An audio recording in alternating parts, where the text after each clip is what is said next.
Hello, everyone. How are you? Hi, Rose. Good afternoon, everyone. Happy Tuesday. Happy Cinco de Mayo. And guess what today is? Guess. Today is Coco Shamiao's birthday. Coco Shamiao has been with us on this planet for um, 10 years, and we are so excited to have her. She is a menace to society, but we do enjoy her. She gives us lots of laughs. Um, if you may have picked up on it, I have a very sore throat today. So I'm going to try to do uh, the least amount of talking as possible. Hello, Mitchell. Welcome, everyone. If you wouldn't do me, if you would do me a favor, pretty please. And if you are watching on your phone on YouTube, we got to get this algorithm back to where it was. So if you're on your phone, double tap the screen and that will give it a like. If you are on an Android and you're watching this, click the three dots in the upper right hand screen. That will, once you tap that, you should see my face in the channel and the amount of likes and views. So make sure to like that and double check that you are subscribed, please and thank you. Um, X. I feel like I always have to have this come to Jesus talk with you every week. I really need you guys to pull your part today. I have surgery a week from tomorrow, and I need to leave this channel knowing that it's in a good place. So consider it a gift for my cat, a birthday gift for me, a surgical I hope you don't die gift by retweeting this, so sharing, by pressing the heart button in the stream below, like that little button right there, and then commenting. Come on over to YouTube if you want, and you can subscribe here. You can become a member here. There's so much things that you can do here. I mean, we're kind of wild and crazy, if I'm not gonna lie. Um, I gotta let you guys know, we are going to do the Jason Meade trial, but I'm just saying, if you guys are super interested, once I finish with this clip I'm showing you guys, if you are interested in the Stefan Diggs trial, I have been watching it and it is wild. And what makes it even more wild is that it's in Dedham, and that's where Karen Reed was falsely accused of unaliving her cop boyfriend. You know how YouTube is. You know what? Today I'm going to use one of the filters, visual effects. Okay. Apparently now it's not going to make me look miserable. I still look miserable. I don't know what's going on. Hopefully it's not strep throat, because I Googled it and they will definitely cancel surgery if I have strep throat. And we are not even thinking that right now. We are not allowing our heads to go there. Okay. Okay. Like, my mom called me with a problem today and I was like, Dolores, I love you so much, but I'm about to have a meltdown.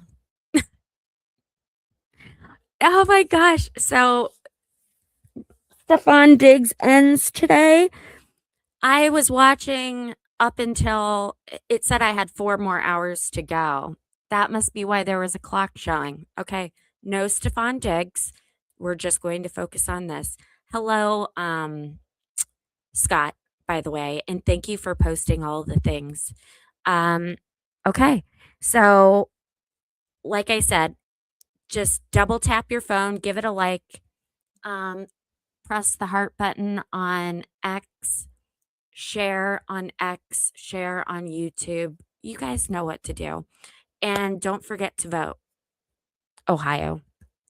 I have a few people on the ballot. Make sure if you are in Ohio to vote for Colleen O'Donnell for Ohio Supreme Court. Because she is a good person and she would do a great job. Always learn about your candidates. I'm not trying to push them on you, but she's a really good person and she knows her stuff. So I'll leave it there.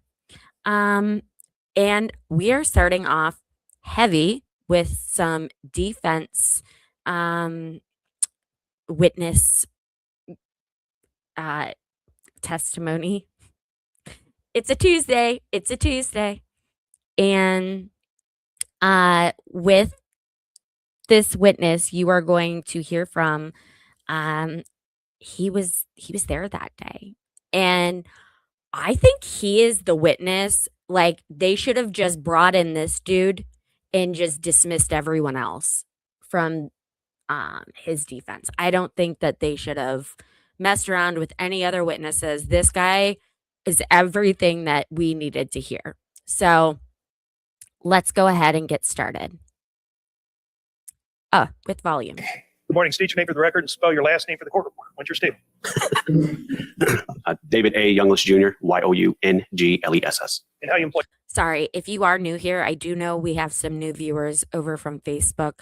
I always do my streams at 1.5 times speed. If that is bothering you, please let me know in the comments. I will poll everyone and we'll go from there. Sorry. Mr. Youngless. I'm a senior inspector with the U.S. Marshal Service. And before we get into your employment background, give us a snapshot of your education background.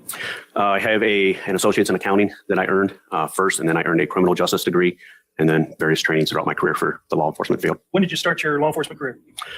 Oh, goodness. I put myself through the local police academy back in fall of 2006, give or take, and it was a night shift academy, and that went into part of 2007, and then I became a police officer here in Ohio, certified police officer in, I think it was summer of 2007.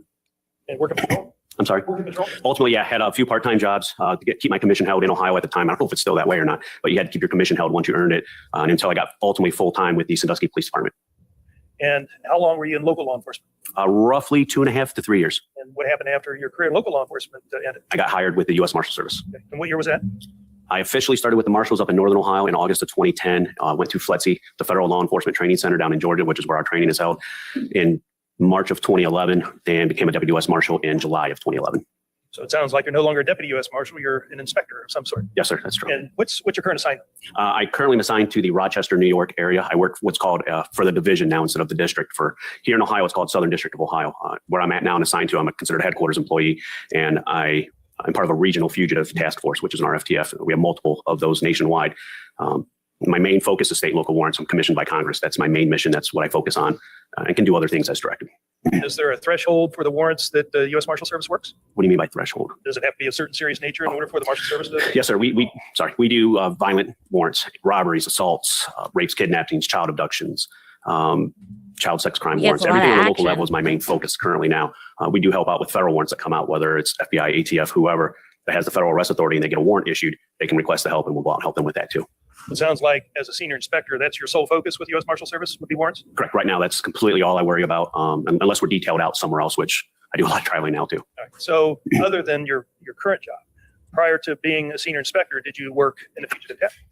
I did. How long did you do that? I began my career here in Southern Ohio right out of FLETC, reported August of 2011.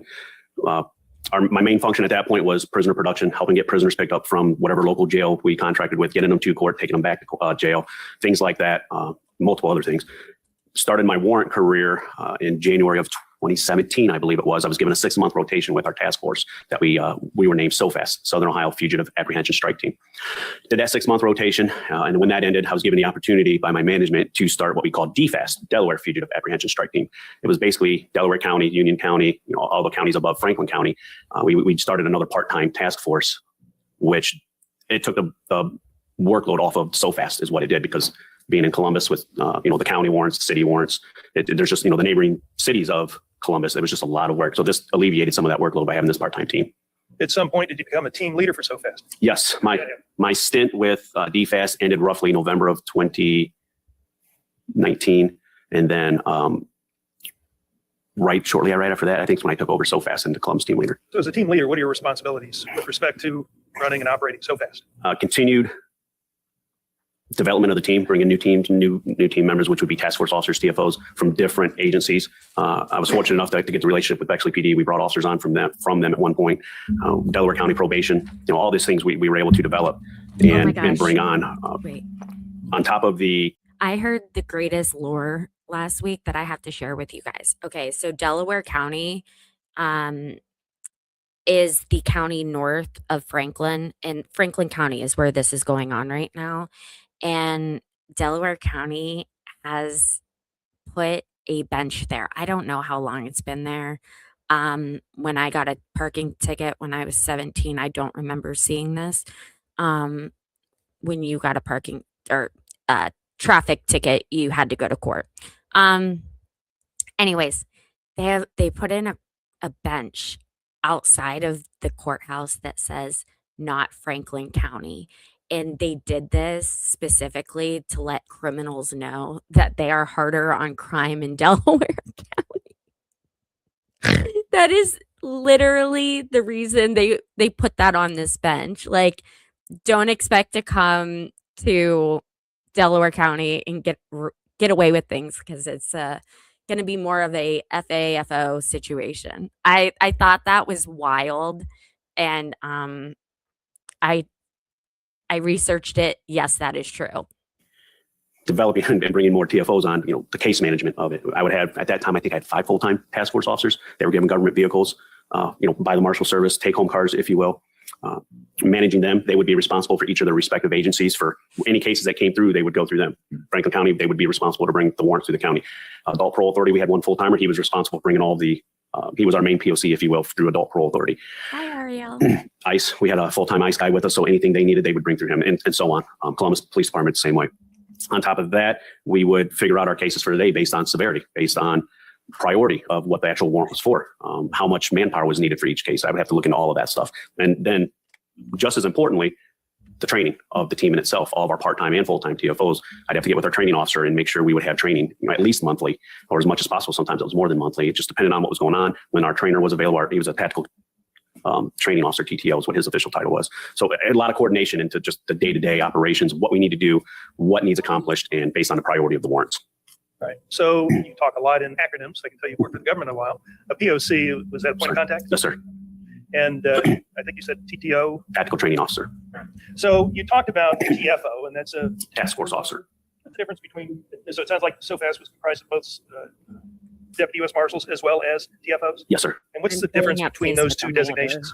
When a TFO is acting, they're basically special deputy U.S. Marshals. It says it right in their oath that they swear to when they get sworn in.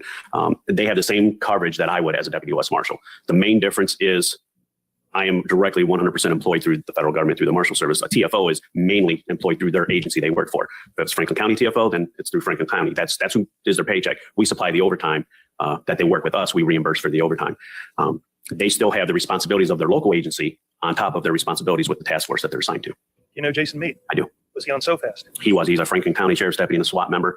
Franklin County, their people that they gave us as TFOs were only their SWAT team members. So we had dedicated SWAT members that were trained constantly, not only in SWAT tactics, but they would also participate in our trainings as well. So was he full-time or part-time SoFast? He was full-time. And again, he would be designated as a TFO? Yes, sir.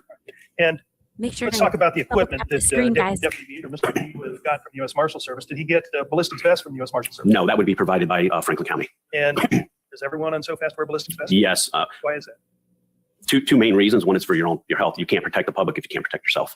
So you would have soft panels. Most normal patrol officers have the soft vest, ballistic vests. We had those. We also had rifle rated plates that could take so many rifle rounds before they would just completely break apart and not protect anymore from that. We as in the Marshal Service, we encouraged all TFOs to get rifle plates. We couldn't, all right, my agency, it's well above my pay grade. They never supplied the rifle plates, but was encouraged to have them because we do encounter people with rifles at times throughout the Marshal Service throughout the country. So even my TFOs that their agencies would not supply rifle plates, they would just go out and buy their own, because what's $300 or $400 to make sure you go home every day? So how about the duty rifle Mr. Meade used? Was that issued by the Marshal Service? Franklin County. And how about the ammunition that was used? Franklin County. And let's talk about the different ways that SOFAS members would communicate with one another. Tell us how that happened.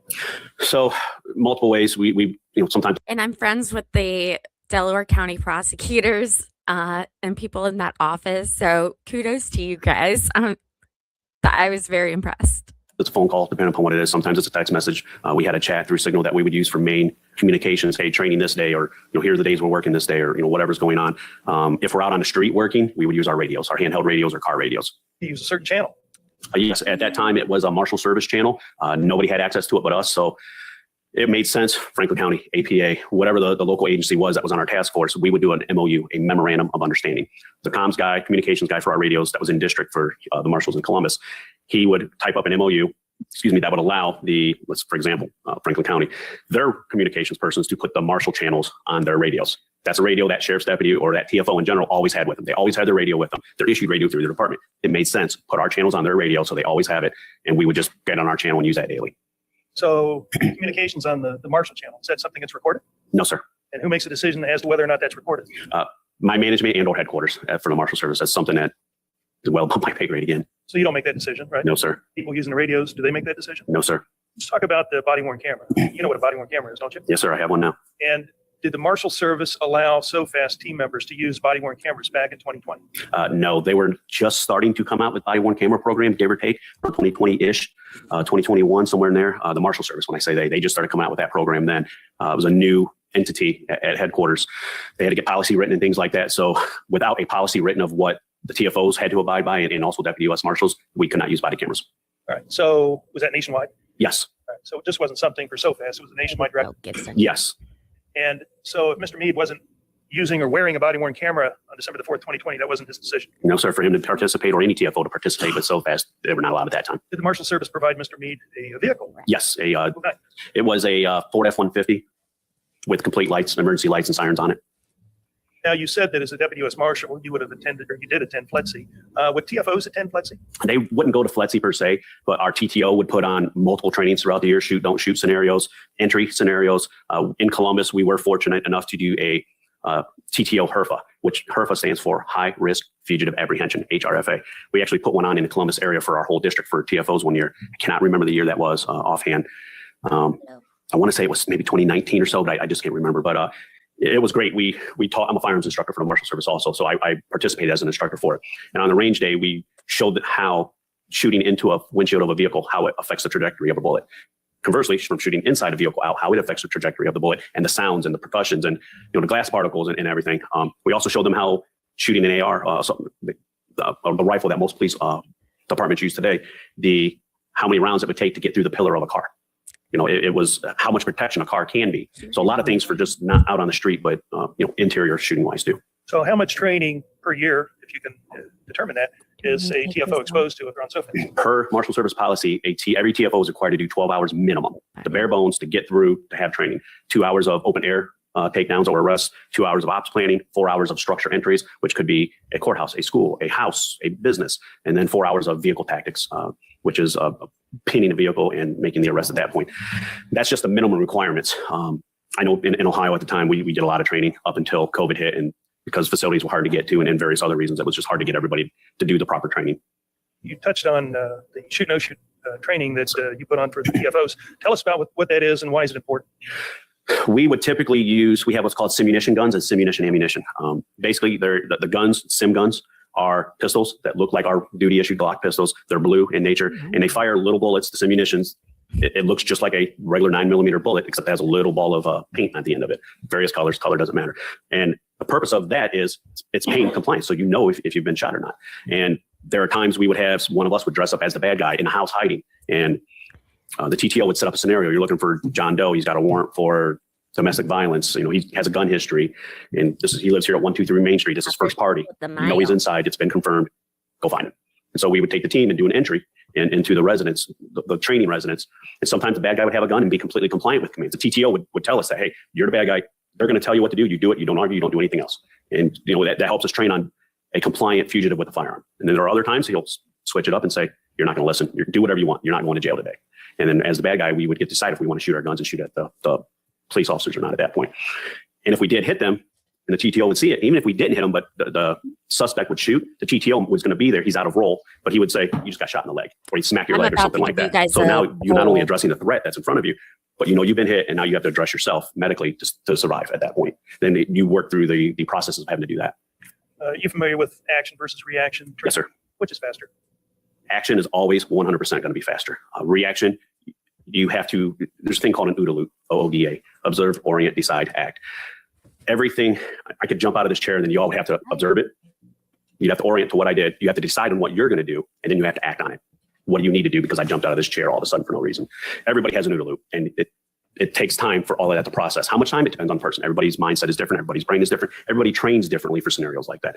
So everybody has a certain amount of time that once they complete their OODA loop, then they decide, okay, this is what I'm going to do. This is what's going to happen. And then they react to my action. It will always be slower, always. Is this training, again, that would be afforded to the TFOs on SoFast? Absolutely. And how quickly is this training teaching you to respond and process whistle the environment that you're in? You have milliseconds to decide everything you do in this job, especially when you're coming under fire, when stress is indicated or induced, not indicated. When stress is induced in any scenario where we're training in or in real life, when it does happen, you have milliseconds to figure out what you're going to do. Whether it's, oh, I've been shot, I need to take care of myself. My buddy next to me just been shot. You know, maybe your guy on the shield's been shot in the leg. How long is he going to be able to hold that shield till he bleeds out? So you got to now take that shield, put somebody else on the shield. You need to get him out, evac out. You need to get first aid immediately to him, and then get him, whether it's at a hospital or get a squad on the way down the block, because the house isn't safe. No ambulance or EMT is going to come to the residence or wherever you're at until the scene is secure. Final type of training I would like to discuss with you, Inspector Youngless, is the use of force continuum. Is that training that is afforded to TFOs? Yes. Use of force continuum training. So with TFOs, they have potentially two uses of force that they have to abide by. They have their local agencies, and then they have to, their local agency, they also have to pay attention and know the Marshal Service use of force. We don't have a continuum, so to speak. We have threats, unknown threats, active threats, known and unknown threats. And we address them as what's presented to us in that fact. For an example, like Rochester Police Department, their use of force is every time they pull their gun out of their holster, they have to call a supervisor to that area. They have to do pictures, a little investigation as to why that firearm was pulled. If you can imagine, the Marshal Service, when you're approaching houses or pending a vehicle and you have to have your firearm out because it's all violent at that point, can you have a supervisor come out to every scene for that local police department and complete his investigation he has to do? It's not feasible. So for that PD, they were told you will abide by Marshal Service use of force when you're with the task force. Right. So what guides the level of force that you're permitted to respond to the threat? What the threat portrays to us. Okay. And give us examples of non-lethal force. Non-lethal uses of force would be if somebody decides they want to fight us. They're blading, they're putting their fists in their air, blading their bodies, yelling at you. We're going to fight. I'm going to beat your ass. That happens. People will just tell you what they want to do at times. So many mannerisms. They could take their hat and their sunglasses off because they don't want to get this, their hat scuffed or their sunglasses broken. And at that point, that's all less than lethal force. So as for me, I would have to make a lot of decisions on, with what just happened in front of me, how big is this person? Is he 5'2" and 80 pounds, or is he 6'7", 250? He's a lot bigger than me at that point. What's he doing? Is he yelling? Is he telling me we're going to fight? Is he approaching me? Then I have to decide, okay, what am I going to do? Am I just going to go hands-on with this guy? Am I going to use a baton? Am I going to use OC, or am I going to use my taser? Can the level of threat change throughout this encounter? Absolutely. And what do you do when the level of threat increases during this encounter? If it increases to a deadly force situation, then I have to transition to a deadly force situation at that point. What could change that is it started off as he's yelling, he's putting his fist up, telling me we're going to fight, and then he picks up a shovel from the ground or something like that, or a chair. At that point, yeah, he could beat me unconscious with either of those. He could end my life at that point. And if someone is pointing a gun at you, Inspector Youngless, describe, ladies and gentlemen of the jury, how the Marshal Service considers that sort of a threat. That's absolutely deadly force. That person at that point, when they're pointing a firearm at you, they're intending to take your life. So we are now reacting to that. And as I explained earlier, it's always going to be a little bit slower than the actual action. So at that point, when a firearm is pointed at us, we have to stop the threat. And do you train your TFOs to wait for the person posing a threat to shoot? No, sir. You train the TFOs to wait and see if the safety is on the firearm being pointed at you? No, sir. When the stress of a firearm is pointed at you, it's hard. A lot of things close in. Your body gets into a defense mode, if you will. Sometimes when gunshots are going off, for example, it's called audio inclusion. Your hearing just stops. Like you don't hear the gunshots, but all your focus is on what's in front of you. I believe that. Your body just shifts naturally sometimes to be able to address the threat in that manner. You have to wait to see if the firearm's operable. Yes. No, we don't have to wait, but sorry, I misunderstood. It's pointed at you. If it's pointed at you, it's a deadly force. We have to stop the threat at that point. And do you teach and train the TFOs to respond to a deadly threat with a taser? No. Why not? Almost It's like taking a knife to a handgun fight. If someone's pointing a gun at you, you don't point a less than lethal option at someone that can take your life. That you will lose that fight every single time. So you said earlier on that you train TFOs as well as other marshals to stop the threat. Yes, sir. What do you mean by that? If it's a deadly force situation and you have to pull your firearm and you have to shoot, you shoot until the threat is stopped. You don't keep shooting until they stop moving. It's nothing like that. You shoot until the threat has stopped. And could it be when the gun drops from the threat's hand? Okay, the threat is stopped at that point. You have to handcuff. You have to secure the firearm. And then if you struck the shooter, you need with your firearm, you need to perform life-saving measures at that point too. Is there any way to predict how many rounds it's going to take to stop the threat? No, everybody's different. The human body is an amazing thing. Everybody's will to fight is different. Some people, they don't have a will to fight. It's a flight mechanism. They'll run instead of fight. They'll freeze instead of fight. Other people, they just fight. And it's your will to fight and how much your body can handle. As long as your heart's pumping, your lungs are moving, and your blood's flowing through your body, you can fight until you just don't have to fight anymore. So if a person, say I'm that person, I have a firearm and I'm turned away from you and you get it in my hands, do I pose a threat to you? You do pose a threat, yes. You can easily just put your hand behind your back, put it around your shoulder, put it under your arm. You can easily shoot at any point. Okay. You don't have to turn around to actually shoot your gun. But as I'm turned like this with my hands so you can't see it, but knowing I have a gun, do I pose a deadly threat to you? You do. Even though you have the firearm, you're still a deadly threat for the reasons I just mentioned before. Now, what would you do to this person that is turned, can't see their hands, they have a firearm? What would you be doing to that person? And how would you train the TFOs to deal with this person? We're not going to approach them or move closer, obviously. Distance is our friend at that point. If we have cover, maybe if we're in a house, maybe it's a corner we have cover on. Maybe, it's a cabinet or something. It's cover is something that hides you, so to speak, but it doesn't necessarily is going to stop a bullet if it were to come through. So anything you can do to slow the trajectory of a shot coming at you, that's what cover can essentially do. We're going to give lawful commands, drop the firearm. We're going to keep yelling that. We're going to be as loud as possible. We want everyone to hear us. Even when we approach a house, we want the whole neighborhood to know we're there. We want everyone to know what's going on. We're going to tell this, keep telling, drop the gun.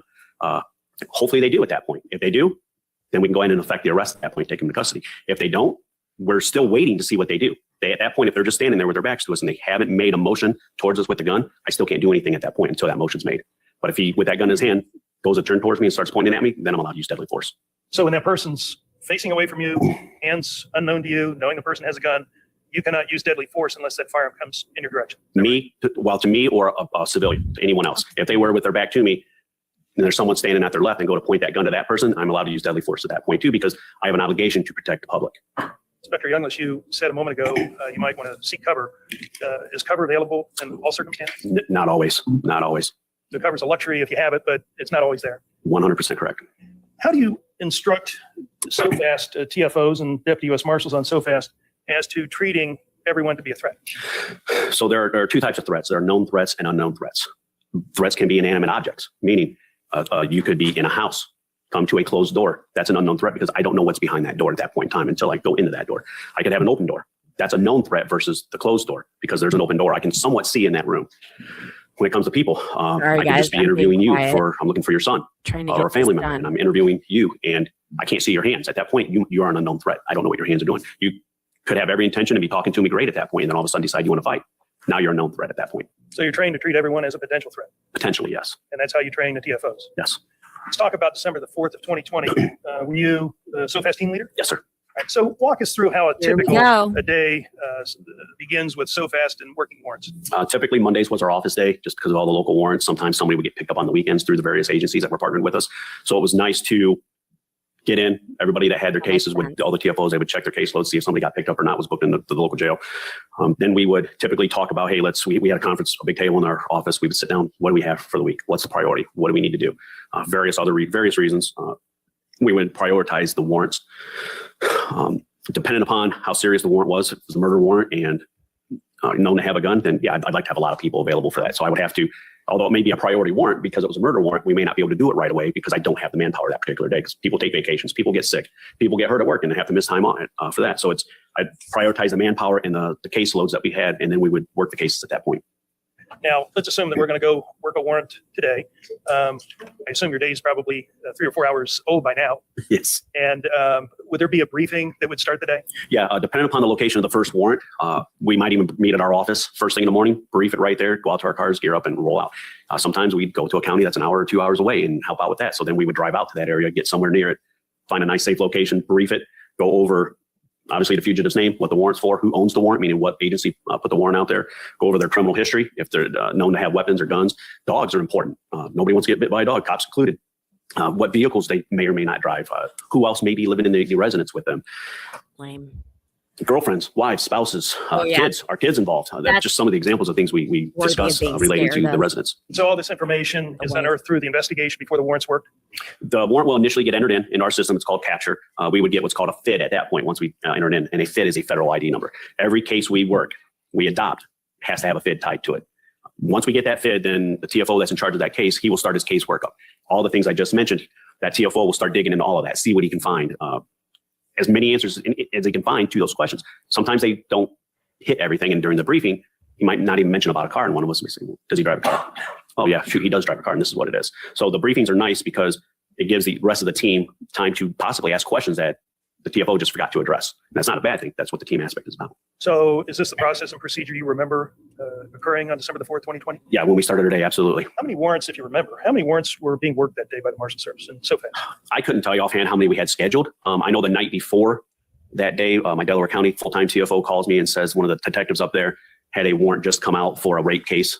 And the fugitive lived in Columbus. And he just got it that night. And it was a Friday. And he said, hey, is this something we can work today? Being a Friday, especially, we don't want to let this go all weekend. It's a rape case. And I told him, absolutely. When you get in the morning, get it entered right away. Immediately get it entered into capture. Get us a FID. Get your packet together. And then we catch up with us wherever we're at. And then we'll go hit the house. We'll go affect the arrest. So that TFO went in and did all that while we started our day as usual. Once he got it done, then we briefed that case and worked that case. And then fugitive wasn't home. And then we went on about our day and just continued working the rest of the cases. Remember the last warrant that was worked on December the 4th? Of the day? Yes. It was that Delaware rape case. Ultimately, that was the last warrant that day. How about before lunch? Before lunch, it was, I believe his name was Kendale Barber, the county drug unit, the SIU, I think it's Special Investigations Unit. They reached out to Jay and asked if we could hit a house for them, a drug case. Jay called me up. I said, absolutely. Get me the warrant. Get me all the info you have on it. Okay, everyone has a poll, finally. List, at least we did back then. I think they still do here in Columbus. She's an admin person. She has access to capture. She can enter warrants in for me, get me my FID, all those sorts of things. So Jay emailed me everything. I forwarded it to my analyst. She got me the FID. And then once I got the FID, we briefed the case, and then we made the attempt on that arrest. Do you remember the street on which at least you believe Mr. Barber would be found? I could not tell you that offhand. Now, you remember going to that house? Yes. And did you encounter Mr. Barber's mother? I'm sorry, did we encounter? Did you encounter Mr. Barber's mother? Yeah, it was his mother's house. He was not there. She gave us consent. We went in and searched the house. I interviewed her, took notes. I know the drug guys from the county were there. I believe we had extra SWAT guys from the county there that day.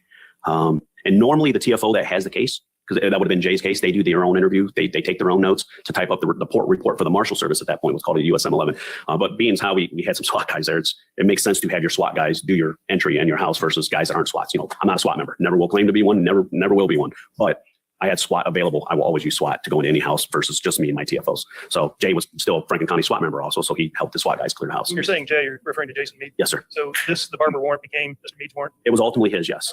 And so I think that you said that you were satisfied that Mr. Barber wasn't home. And so remember the time of day that this was attempted? Yeah, it was lunchtime. And so what'd you do once Mr. Barber wasn't located? Once we cleared the house, I gave Jay the notes that I had so he could type up the report when he had time. And then we broke it down for the day, knowing that we still had to deal with the Delaware County rape warrant later that evening. We just didn't know what time that was going to be. So then I just directed everybody, go grab food, do whatever you need to do, work stuff up, whatever, but be prepared. We're probably going to have a call out later for the Delaware case. So the TFO was riding with me. We left, and just a few minutes away went to Wendy's to go grab lunch. All right. And who was the TFO that was with you? Mark Brown out of Zanesville PD.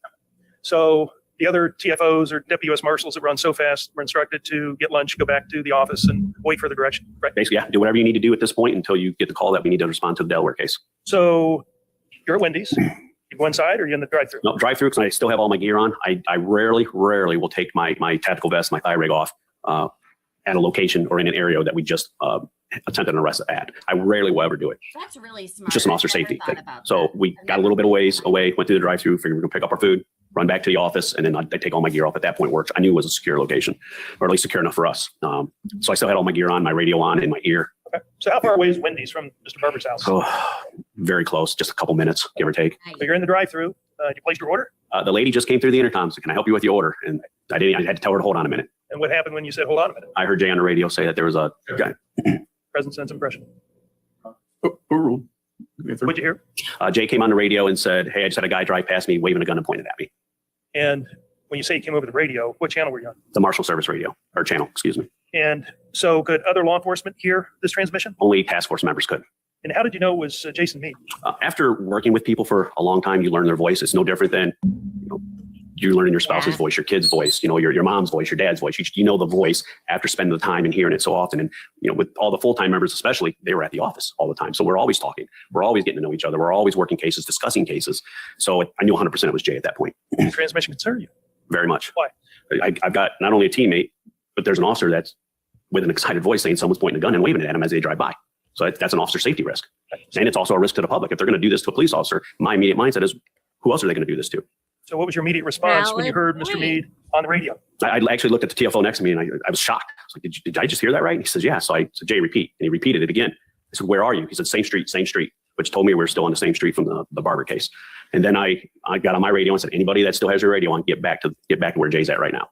Based on your law enforcement training, was Mr. Meade's airing of his observations an important act for the police officer to do? Oh, absolutely. They just observed someone waving and pointing a gun at them. So that's a life or death situation at that point. And like I said a few minutes ago, if someone is willing to do that to a police officer, are they going to do that to a civilian?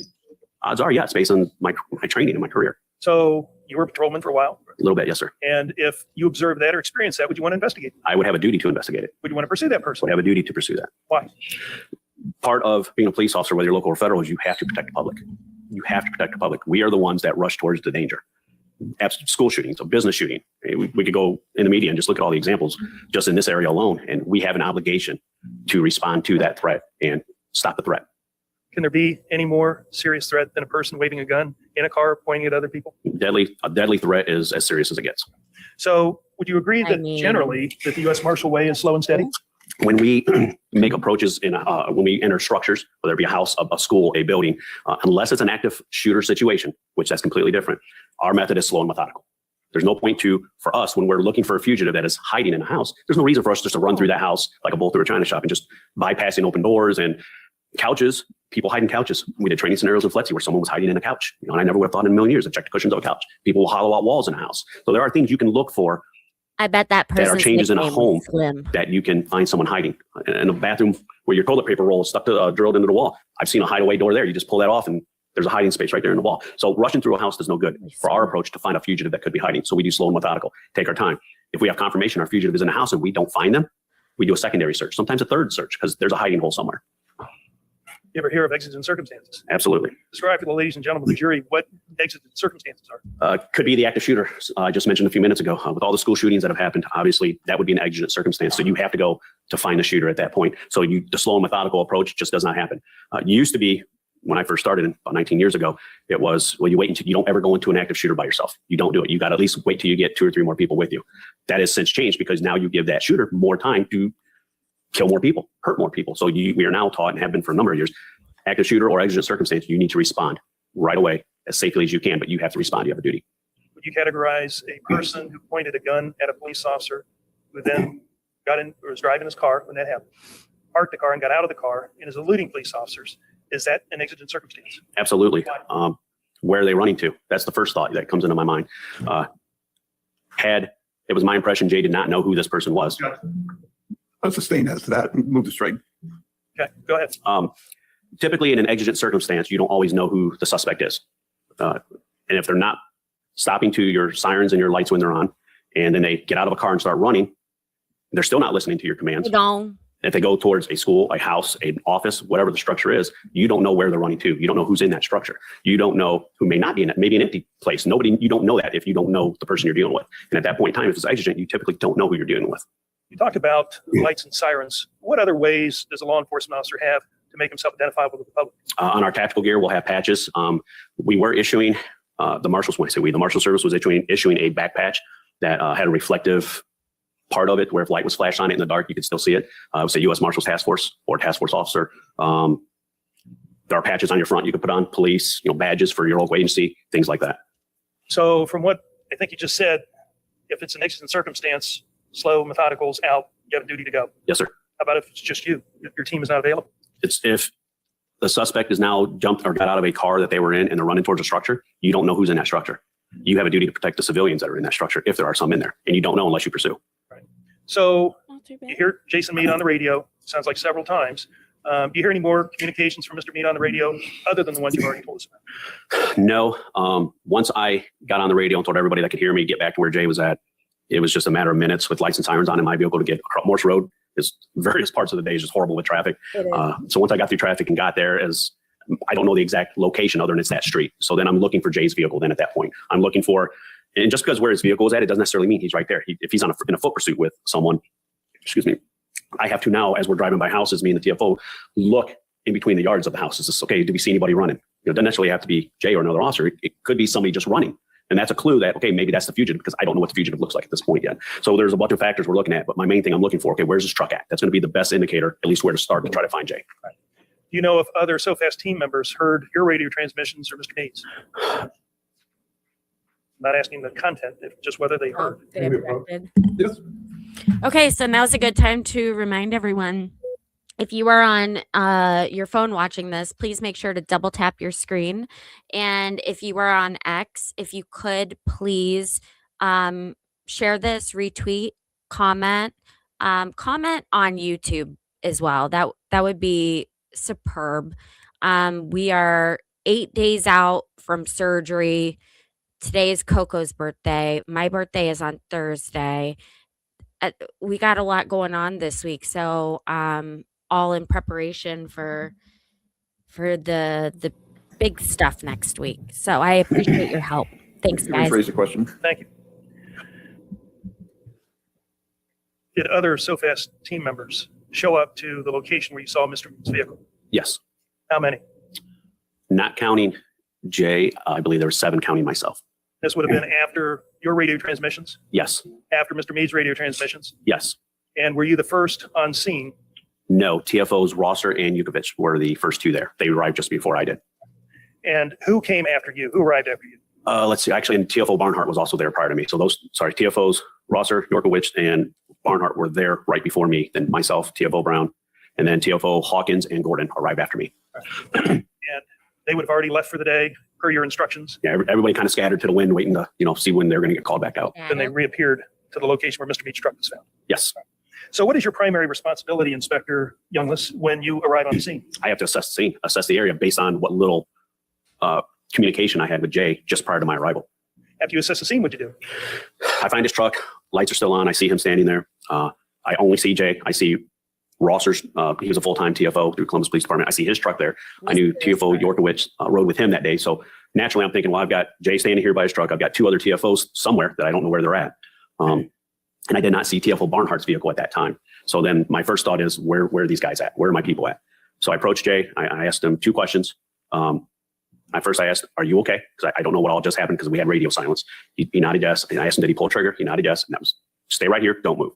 Where's everybody at? That was the final question. He pointed towards the house. As I start walking up the sidewalk to the house, I see one of the thigh rigs on the ground. It's a duty rig, if you will, too. It turned a thigh rig because it used to be your gun holster was on it. I mean, it still is, but it would wrap the bottom half of the holster you tie or strap it to your thigh. I see one laying on the ground with no gun in it. That's a huge concern to me because now I have a TFO that might also be in distress. Where's his gun on top of that? Could he have been in a fight? Sure. Could a bad guy have, overwhelmed him and taken his gun? Absolutely. So there's so many things I'm trying to process and assess at this point as I'm just walking to the door of the house. I get to the door of the house. Immediately, I see TFO Barnhart performing life-saving measures on someone on the ground there. So that's how I knew for sure TFO Barnhart obviously arrived before I did. He's there doing life-saving measures. I get inside the house to my left, up in that's a kitchen. I see a pistol laying on the ground. I see TFO Yorkowicz. As you go to the left, there's a closed door on the right and then an open room, which I don't really know what it is, but I've been in enough houses to assume it's probably a living room at this point. That's considered a known threat. We don't know what's in that living room. Yorkowicz cannot go past that closed door. You don't pass up a threat unless an unknown threat, unless there's something you have to say if there was another shooter in that room or something, then he would have to address it. So he's doing what he's trying to do is wait here, hold that hallway. He's not only doing that, but he's also covering TFO Barnhart, who's performing life-saving measures. TFO Barnhart cannot continue doing that if someone's trying to get through and trying to attack him or fight with the other TFOs. To my right, or to the right of TFO Yorkowicz was another small hallway. And that's where I see TFO Rosser with his no thigh rig. He has his vest on, but not completely strapped on, if you will. It's kind of hanging on the side. And he does have his gun, which makes sense to me of why, there's a thigh rig with no gun laying on the concrete. He's holding that hallway. And one of the many, many great things the Marshal Service is trained when we're doing entries is, let's just keep this simple. Let's not overcomplicate it. What do you have? What do you need? That simple. It's a great approach to everything. So as I see all this going on, I'm like, what do we need? What do we have? What do we need, guys? What do we need to do? And we're both like, hey, we have this area here, which is the kitchen. We have it cleared. There's people in the house. We don't know where they're all at. There's people in the house. How'd you know that? Based on what Rosser and Yorkovich said. I don't know if they heard people, saw people running. I don't know. That was your assessment. That was my assessment once I got to the house. What's that for? Now I know what we need to do. We, as TFO Barnhart is performing life-saving measures, no ambulance or squad is going to ever come to that house that's not cleared and safe at that point. It's not safe for them to provide medical treatment. So we're just keep calling squads to come take care of people at a house that's not cleared yet, that they could be getting hurt at. So we have to clear the house at that point. How's that done? Ultimately, TFOs Hawkins and Gordon, when they arrived, they were on the perimeter of the house. I called one of them to come in to help us clear the house. I told the other one to stay outside because we're going to start, funneling people out there if we have people in the house. Ultimately, TFO Hawkins stayed outside. We went to where TFO Yorkowitz was at first. We pushed past the closed door, and I left one person to stay on that door to cover it in case somebody were to come out of the basement and try to do harm. At that point, they can address it. We then walked into a living room. There were people in the living room. We told everybody to get out the front door. Made our way around, kind of looped around, if you will, checking each room as we came by. There were other people in the house. We were telling them to get out of the house too. Ultimately, everybody complied. At one point, TFO Hawkins radioed to me, hey, because of the wind and stuff, it was a little chilly. He's like, people are cold out here. Can we get them in a car? I'm like, absolutely. The car is not going to start, though. We're not going to let a car start up and people drive away. These are potential witnesses here, or victims. We don't know at this point. We need to keep these people here. So Hawk let them get in the car so they can at least stay warm and out of the wind. And then we finished clearing the whole first level. And then ultimately in the basement, myself, TFO Brown, and TFO Gordon went into the basement and cleared the basement, ultimately making the house safe. Right. And in this process, are you pretty authoritative? Yes, sir. Using a loud voice? Very loud voice. Cussing? Absolutely. If people aren't listening and yelling and screaming and cussing at us, because, let's be real, who wants forced out of the house? I get it. I wouldn't want to go either. But sometimes you just have to. And so, yeah, very loud, very authoritative, making sure everyone was out of the house. When you arrived on the scene, Inspector Youngless, would you describe what you were trying to assess as chaotic? I had a TFO that had been in shooting. I've got a suspect with a gun laying next to him on the ground with another TFO performing life-saving measures. I had a house full of people apparently that I didn't know if they were unknown threats at that time. So we had to take as much of the chaos and control it as much as possible and get people out. And as soon as we could get the house safe, that's when we could get the paramedics up to do what they do. I have a moment, Your Honor. Yeah, I think I got that to do what I wanted to do, but it's just a shorter piece of hair. Hey guys, have you liked the stream yet? Have you subscribed yet? Have you voted in the poll yet? You all right, Sue? Make sure to double tap your phone screen right now. No, I'm please. sorry. I'll try to do better. Oh, please try to be better. A couple of questions, Inspector Youngless. Obviously, you didn't see Mr. Meade pursuing Mr. Goodson's car. Did No, you? sir. There we go. And did you see if Mr. Meade had activated his pursuit lights? I didn't see him activate them, but when I arrived, they were on. So you don't know if he used those pursuit lights when he was pursuing Mr. Goodson? I don't know for sure. It's just Same with the siren? same sirens were not on when I was there, but doesn't mean they weren't on at any point. And you said that the pursuit lights that you saw aided you in finding Mr. Meade's vehicle? Absolutely. Because he had an F-150, I forget what color. And how many of those exact same F-150s are in the, just in general there. So his emergency lights 100% made it easier to know where to start. Thank you. Yes, sir. Any cross-examination? Yes, Your Honor. Oh my God, you guys, this goes so bad. This goes so bad. And keep in mind, this is at 1.5 times speed. Remember that. Oh my gosh. Deputy Youngless, I actually felt bad. I'm sorry, I guess it should be Inspector Youngless. It's okay. When you arrived, you're saying that Mr. Meade's lights were on? I believe they were. Okay, you're sure about that? I believe they were. It wasn't the first thing that it wasn't my priority. I just had to find him. And I believe they were on at that point when I arrived. And you say he was standing by his, Near his truck, somewhere near his truck, I believe. okay. And this was, you said TFO Rosser, TFO Yorkowitz, and TFO Barnhart were already there. Ultimately, I saw them there before I arrived. Okay. And where were their vehicles? I couldn't tell you the exact position of the vehicles. I just remember seeing Rosser's vehicle and knowing that Yorkowitz rode with him that day. I did not initially see Barnhart's vehicle when I first got to the house. It wasn't. Where did you park your vehicle? It was right there on the street near the house. Exactly what location right there, I can't tell you, but it was near the residence, near where Jay's truck was at. Okay. The street is State's Place, correct? I will take your word at that, sir. Okay, well, all right.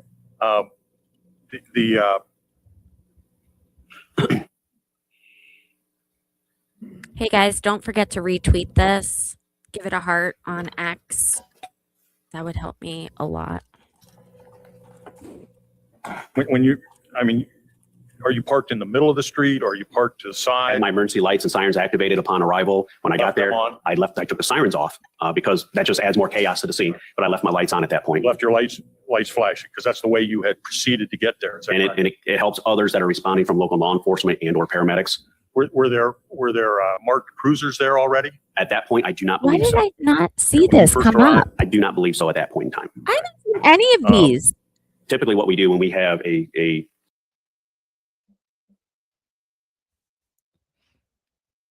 Okay. Hey everyone. So sorry. Hi, Kristen.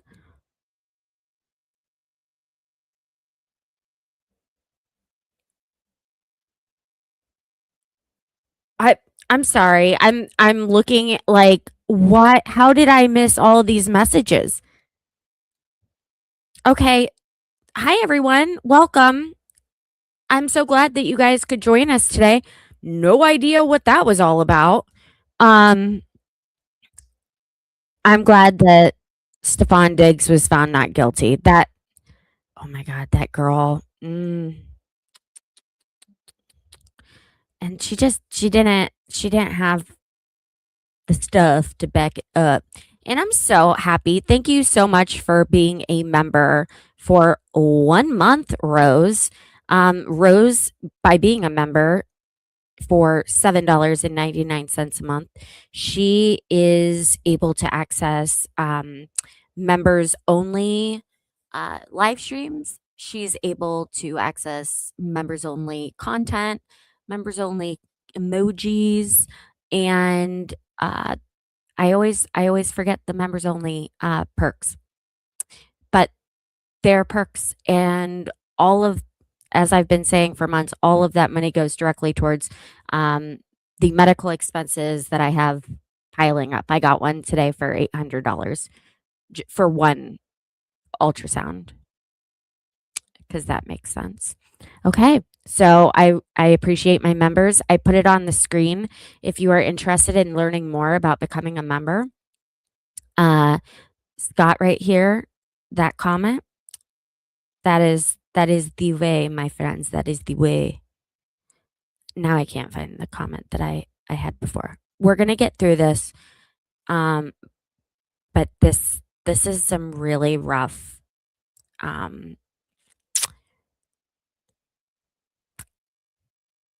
If I was co-counsel with this prosecutor, I would. I don't. situation like that or a barricaded situation, or if somebody needs a squad, we are the ones calling for the squad. I'll have one of my TFOs do that.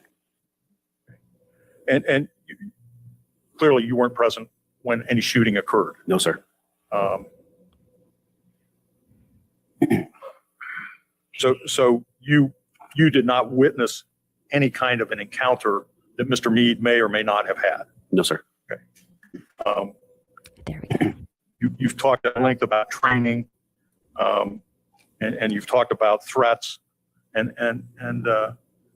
you've indicated that yes, of course, when someone is pointing a firearm at another person, that is a deadly threat. Yes, sir. And in order to be justified in using lethal force, there has to be not just a deadly threat, but an imminent deadly threat. Isn't that correct? That can add to it. Yes.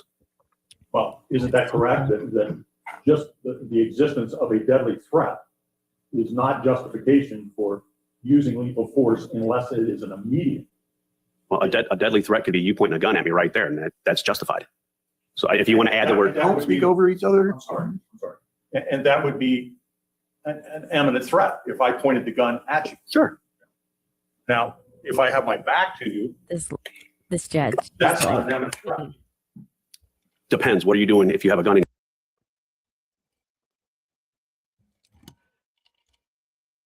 your hand? If you're just standing there with your back to me and no other, Do not talk over each other. trying to answer your question, sir. Sorry.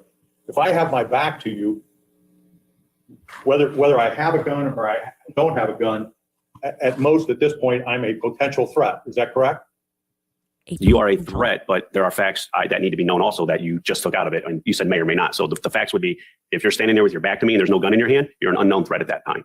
If you have a gun in your hand, you are a known threat with the potential for deadly force. And is there a difference between a known and unknown? I'm sorry, strike that. Is there a difference between an unknown threat and a potential threat? I guess what's your definition of a potential threat? My definition of an unknown threat is I have no the idea example why I this gave. I've got a is closed door not. and an open door. What's behind that closed door, I don't know. That's unknown. What's in this open door, I can see someone in that room. I can see that's a known threat. So I'm going to go to the known threat first. Could be in a bedroom. Let me check You have a this. closet door that's closed, and then you have someone sitting in a bed with their hands underneath the sheets or with a weapon near them. I have a closet. The closet is a 100% threat. It's an unknown threat at that point because I don't know what's in that closet. Could be anything. Could be nothing. The person sitting in a bed with a weapon near them or their hands underneath the bed sheets, that's a known threat. I have to address that first. So I guess it would depend on your definition, sir. You guys hear that? If you can't see the hands, there's a potential threat. That's a threat. It's a potential threat. In my opinion, if I can't see someone's hands and their back is to me, that's a threat. Okay. It's not a potential threat. I can't see their hands. They could have anything in their hands. The only thing I could be able to see immediately would This is very weird. Very, very weird. be a rocket launcher.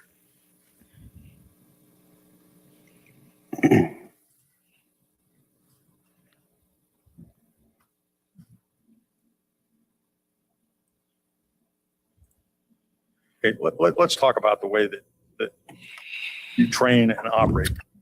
I almost feel like I should put him on 2.0 speed. Like, I don't know if you guys have an annoyance with this, but I take it personally. Like, my time is my money. Sounds like they are not happy with the person on the stand, isn't supportive what they are saying. I don't know. Who are you referring to? This is the prosecutor. So yeah, he wouldn't necessarily like who the defense put up on the stand. Train and operate with the idea of a team concept. Isn't that correct? Yes, sir. I believe that you indicated that when you're lining up the cases for the day, part of what you take into consideration is what manpower you have available versus the types of warrants that you might be executing. Is that correct? Yes, sir. And the idea is that when at all possible, you want to have as many numbers, as many officers as possible to deal with the situation. Isn't that correct? Yes, barring it being an exigent or active shooter, yes. And I understand, you pull up, there's an active shooter, you are trained to Respond. respond. That's an active shooter. That means somebody's firing their weapon. That's the definition of an active shooter. Same would apply to an exigent circumstance. Well, and an exigent circumstance would be a situation where there is an immediate threat to others, correct? Right. Okay. And in that situation, and that's the type of situation you want to avoid. Is that right? I'm not following your question, sir. Okay. Poorly phrased. When you and your team are moving through to clear a house, you're moving slow, methodical. I think that you indicated that when pursuing someone, distance is your friend. Yes. You want cover, you want numbers, Preferably, yes. if they're available to you. If those options are available, that's optimal. You want distance? What you don't train and what you don't teach is that when you have numbers immediately available to you, that you leave them behind. Correct? I guess it depends on your definition of readily available. Right there with you, literally with you. If they're right there with you, then you all should be going to an Absolutely. active shooter or an exigent circumstance. Absolutely. You don't jump in and take off by yourself. You bring your companions with you. Isn't that correct? If I see something that's exigent and I'm responding to it and I have teammates next to me and they see me go, I'm automatically assuming they're following me. Okay. Because if I was standing there and that teammate took off for an active shooter or exigent circumstance, I'm following that teammate. Well, and walking across a a lawn is not an exigent circumstance, is it? Someone out taking a walk? No, that's not. Someone walking across their lawn at a rapid pace is not an exigent circumstance. If you know that person owns that property or lives there, then you're correct. That's not exigent. Well, if But you got to know that first. If the person parks the car and gets out of it and walks across the lawn, that's not an exigent circumstance. I would say not why it would be.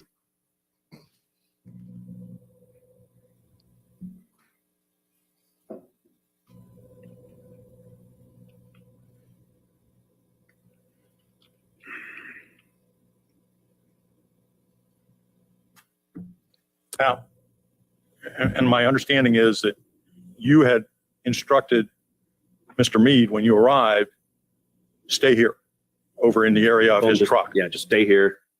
You were not asking him or expecting him to assist you in clearing the house. No, I didn't want him to, based on the fact that he just got in a shooting.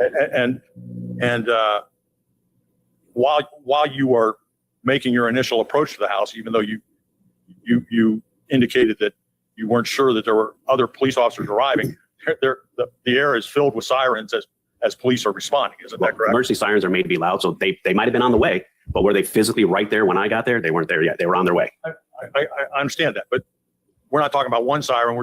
You could hear multiple sirens. Isn't that correct? At that point, because of the audio inclusion of what I had to assess and what I was seeing in front of me, I didn't hear any sirens. That's why I can't tell you. And I know for a fact there were none there when I got there, but I can't tell you how close they were, how long till they responded. I didn't hear any sirens or anything because of everything I had to process at that point in time and assess. You're not saying there weren't sirens. There could have been 3,000 of them for all I know. So I just didn't hear You're them. not talking over each other? I'm sorry.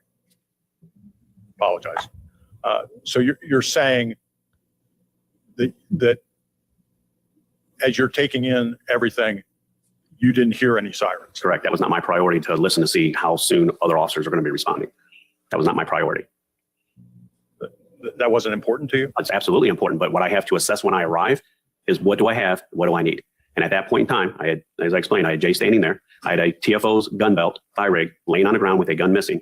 And I, at that point, knew Jay was in a shooting. So I need to assess. And once Jay pointed towards the house, that's the area to go. I needed to then figure out, okay, with all this going on, the first thing I'm not going to do is stop and, oh, I don't hear sirens. I mean, that's not a priority at that point. Is it important they get there? 1,000,000%. It's important that local law enforcement and EMS are responding. Never will argue that point with you, but that's not my priority at that point in time.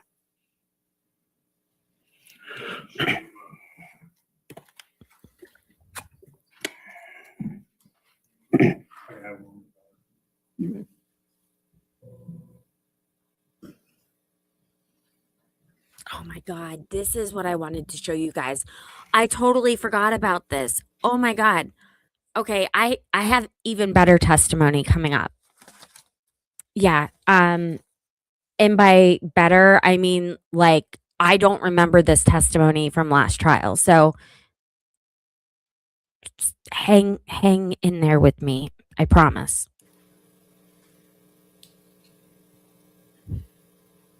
Make sure to say hello in the chat. Everyone's tired. Why are you guys so tired? Big Derby weekend. Already out celebrating Cinco de Mayo with the cervezas.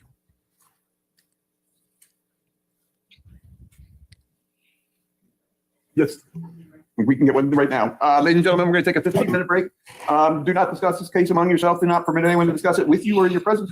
It is your duty not to. Well, okay, WBNS. Woof. We can't pretend like we're friends. I have to go back to acting like I hate you. Okay. Okay, cool. I got it. I understand the assignment. So it's been an experience. Are you coming to my house? Have you been there through the winter? I got this. You bet I wouldn't miss it. The weather there has been better than what you guys had to rely. Have you been skiing yet this year? Oh my gosh. Yes.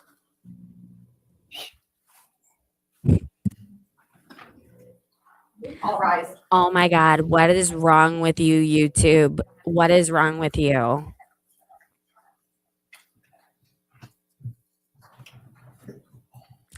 it's like it says why your numbers Everyone can are have a seat. higher than usual. They aren't. Any further cross-examination? Inspector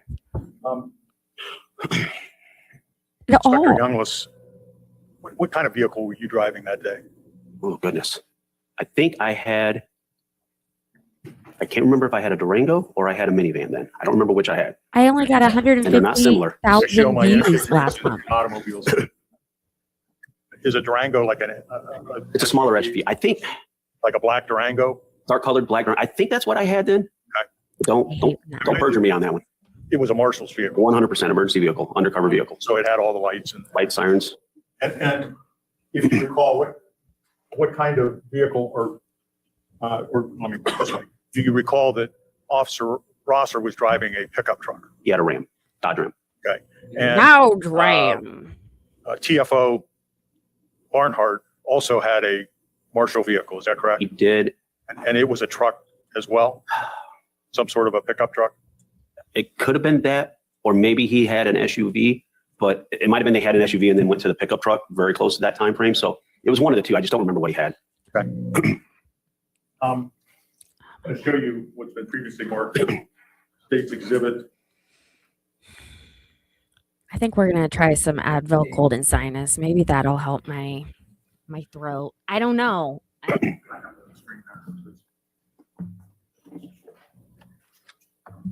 I'm certain that if I go to the ER, I'll just get If you would sick. watch this video, tell me if you see your truck as the officer is walking away from his cruiser. Oh, here, let me make this picture. We're not going to say.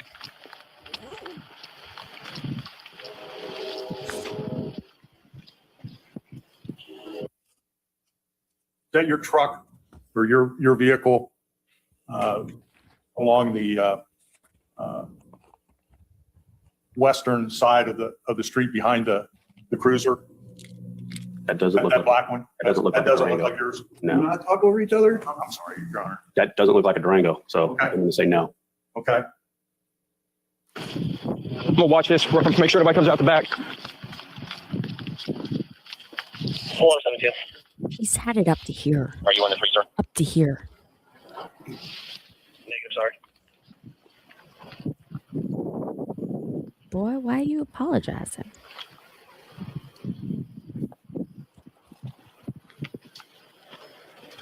Go back. The truck up, Where did I put? like you can see, it looks like there are three pickup trucks kind of lined up there, I see the black. I'm sorry. Pardon? I see the black pickup to the right of that tree. right? I see what looks to be a pickup further up ahead. I don't know what's in between all that. It looks like multiple vehicles. Well, I'm talking about on the west side, the right side of the street there. You see a black pickup truck. Do you recognize that as Officer Barnhart's vehicle? Just with a still photograph, I have no clue whose vehicle that is. Well, you were there that day. Oh, I was absolutely there. Does this look familiar to you, this area?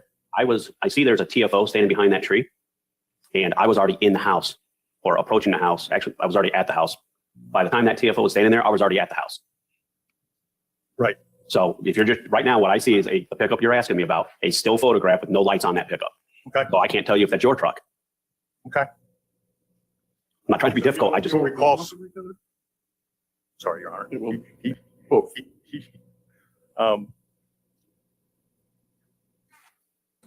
Do you recognize the truck at the head of the line there? no, not from this distance. I do not. I can tell it's a truck. I Okay. can't tell you whose it is. Okay. And you don't recall it from when you were there that day? Not offhand, no. You don't recall that as being Mr. Meade's truck? Based on the photograph I'm seeing, I can't tell you whose truck that is. Okay. It very well could have been his truck. Based on this photograph, I cannot confirm or deny that. Okay. Well, I'm asking you from your memory of that day, is that truck in about the position that you saw Mr. Meade's That's truck an answered. when you arrived there that day? I would need a closer view and the actual video versus a still shot from this I guess distance it wasn't.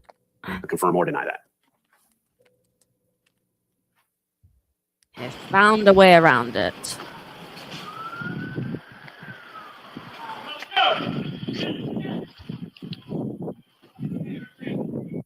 I have Tylenol. I see 2 pickups. I see 2 cars along the side. I see a 3rd pickup on the other side of the cars. I still can't tell what type of pickup that is. Could be a Ram, could be Rossers, it could be Here, let me make Meads, it could be Barnharts at this point. I mean, I can't physically tell without seeing vehicle emblems, sir, from this distance. Well, you were there that day. Absolutely. You don't recall those trucks lined up that way, I remember seeing Meads' vehicle, and that's the one I approached. and you didn't pay attention to any other vehicles. My focus was him because of his radio traffic to me, and then I had no radio traffic with him. So my focus was finding him.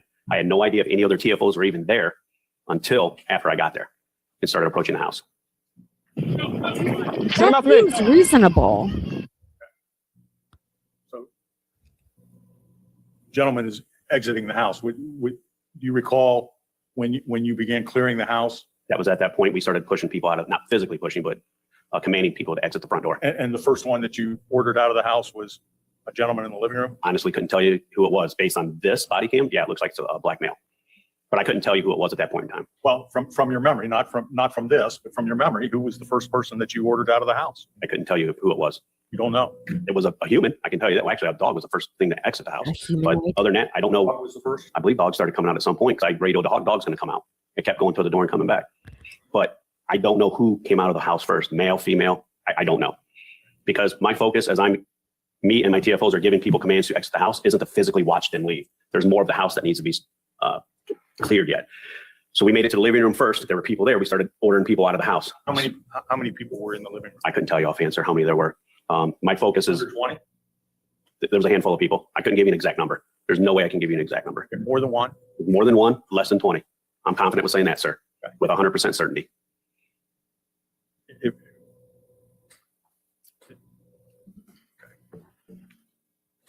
So let's see if we can get a better look at. Had Just get out the line of fire. You see lights going on that black SUV that we were looking at earlier? At the very far right of the still shot, Yes. I don't see any lights on any vehicle. Where, is he coming out? I see lights going. Let's back up oh my god, the prosecutor's getting so ticked off. here. Focus on the black SUV here. Look, I want you to see what I want you to see. See it. See lights working? On that black SUV, yes. So you recognize that now as a marshal vehicle? No, I don't, sir. So, I don't know whose vehicle it is offhand. but someone has had a black SUV with a light package on it, Yes. and you don't believe it was yours. I don't remember what vehicle I had at that point, sir. It's been a few years ago. I've had many vehicles since that day. Okay.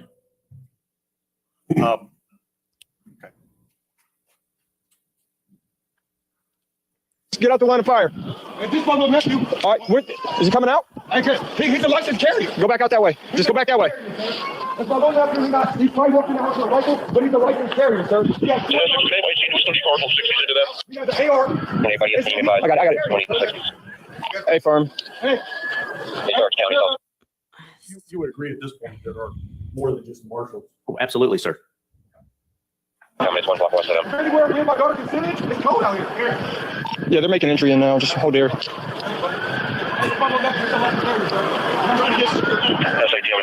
Okay. You recognize Yeah, anybody's voice Rose. there?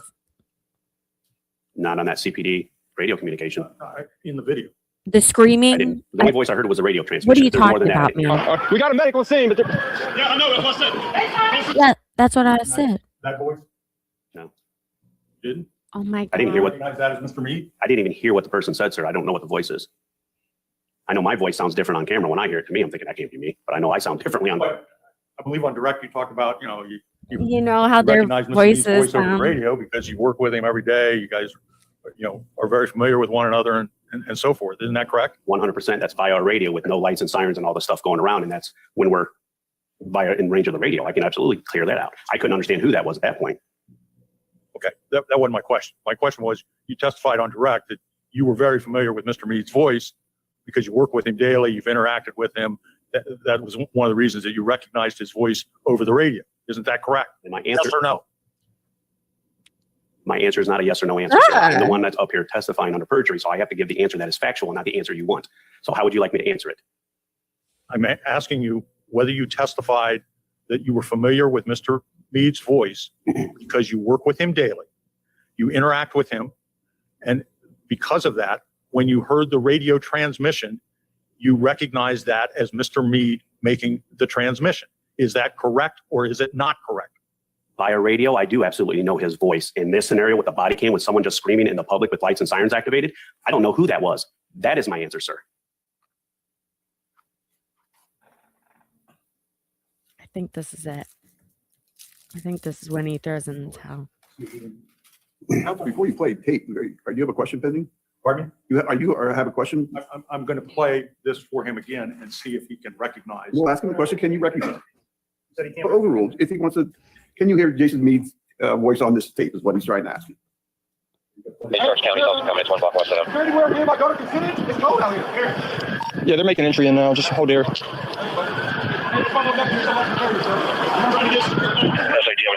Okay. We got a medical scene, but Yeah, I know. That's what I said. okay. Did you recognize Mr. Meade's voice? So many different people talking, all the sirens and lights, and then sirens there. I did not recognize his voice in an open air situation like that, Thank you. that far away. Thank you.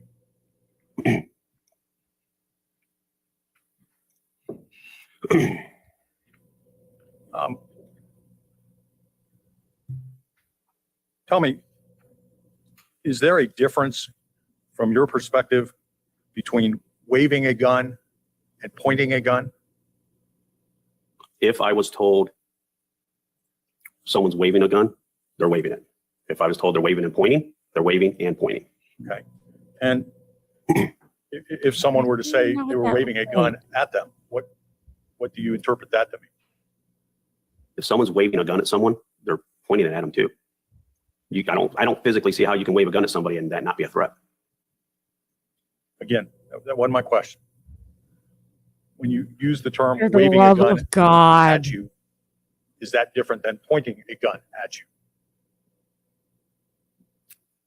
If they're only waving it, I don't know that it's different. I don't see the difference in it because a gun present in any situation is a deadly violent threat. And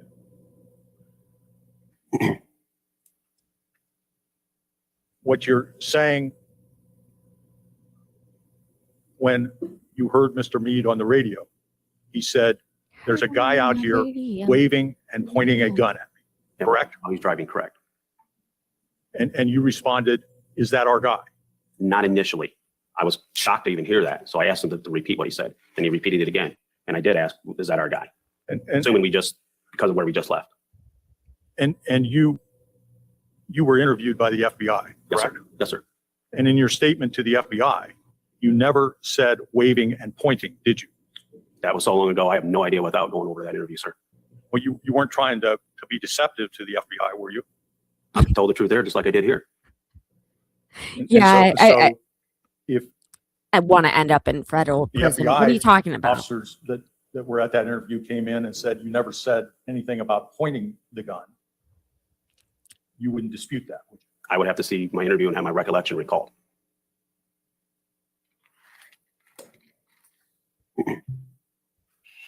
Is he going to break the podium?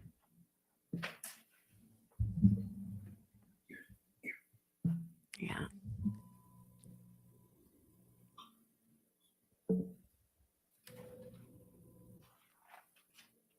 What you doing over there, counselor?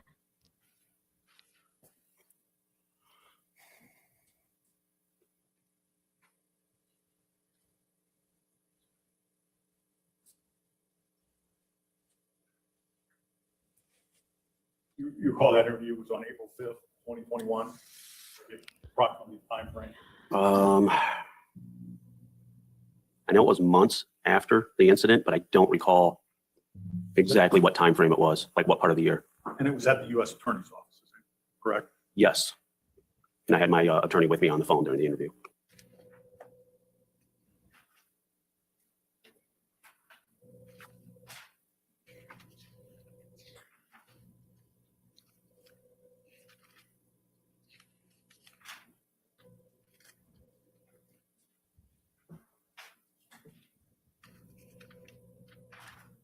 He's so mad.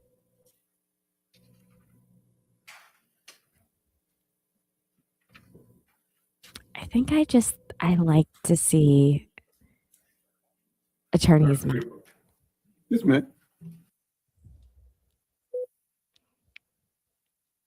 They're gonna reapproach you guys, so this will give you some time to double tap your phone screens. But for real, please double tap your phone screens. Give this a like. Make sure you are subscribed if you are watching on YouTube, and if you are watching on X, make sure to heart this, retweet it, help your friend here out. We do this every Tuesday through Friday, beginning around 3:45 p.m. Eastern time. I am having surgery next week, and I will be having a few people fill in for me the first couple days that I am completely out of it. There is a scheduled stream for the day of my surgery. I don't know what time it's supposed to start, but it's going to be a great time. I'm certain of it because of the people who are doing it. And I do to get to a point where I thank some people today. 2:10. All right. What does this say? All right, only one more minute. Let me do that in a second here. But yeah, guys, we need help with the algorithm. If you hate me, don't hate my cat, don't hate my dog. Hit the like button, hit the subscribe button. Any further questions on behalf of the state or cross-examination? I'm sorry. Any further questions? Any redirect? Just a question, John. I would have just sat down, Collins. Oh, wait, this wasn't Mark Collins. Never mind. Inspector Youngless, Mr. Merkel had created a hypothetical for you, asking you to assume a person's getting out of the car, walking to a house, and you concluded that on those facts that wasn't an exigent circumstance. Do you remember that exchange? I do. Now, let's add a few other facts. Let's assume that before the person got out of the car, that person had been seen by you waving and pointing a gun, including pointing a gun at you. Add that fact, okay? Yes, sir. Objection. Overruled. And then when you saw him get out of his car, he had a gun in his hand, okay? Yes. One more fact to add to the equation is that when the person was out of the car, gun in his hand, he was eluding you. Based on those additional facts, is that an exigent circumstance? Absolutely is. It doesn't matter if he's walking or running at that point. He's still disobeying lawful commands, waving and pointing a gun at me, and he's eluding me, going towards a residence that I don't know who's in that house, who owns it, who lives there, who doesn't live there. He could be crawling through that yard. It's still exigent. You also said, Mr. Merkel, that distance is your friend when you're approaching someone. Remember that exchange? Yes, sir. Isn't it true that distance isn't your friend when this person is eluding you with a gun in his hand? Correct. Yeah, that's what I finally, thought. You talked about the team approach and that, the Marshal Service instills that in most situations, right? Yes, sir. I think you said that that's absent active shooting and an exigent circumstance. Those are the exceptions that you talked about to Mr. Merkel. You remember that? Yes, sir. Now, you also said that if you saw this exigent circumstance unfolding, you're under an obligation to go. Yes, sir. And if people were by you when you saw this exigent circumstance, what's going through your mind as to them helping you? I would automatically assume they're going to follow me. Why? They don't know what I have seen or didn't see. They may not have seen it, which is perfectly okay. But there's good faith that they can trust that I'm following what I need to follow for whatever law has been broken or whatever circumstance it is. If I can lawfully justify it, they in good faith can follow me and assist me. Thank you. Any questions as a result of those questions?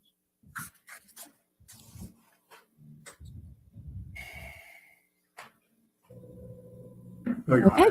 All right, you can step down, take everything. Oh my God. Umbrella. I the state was just like, no, we give up. Okay, so this is wild.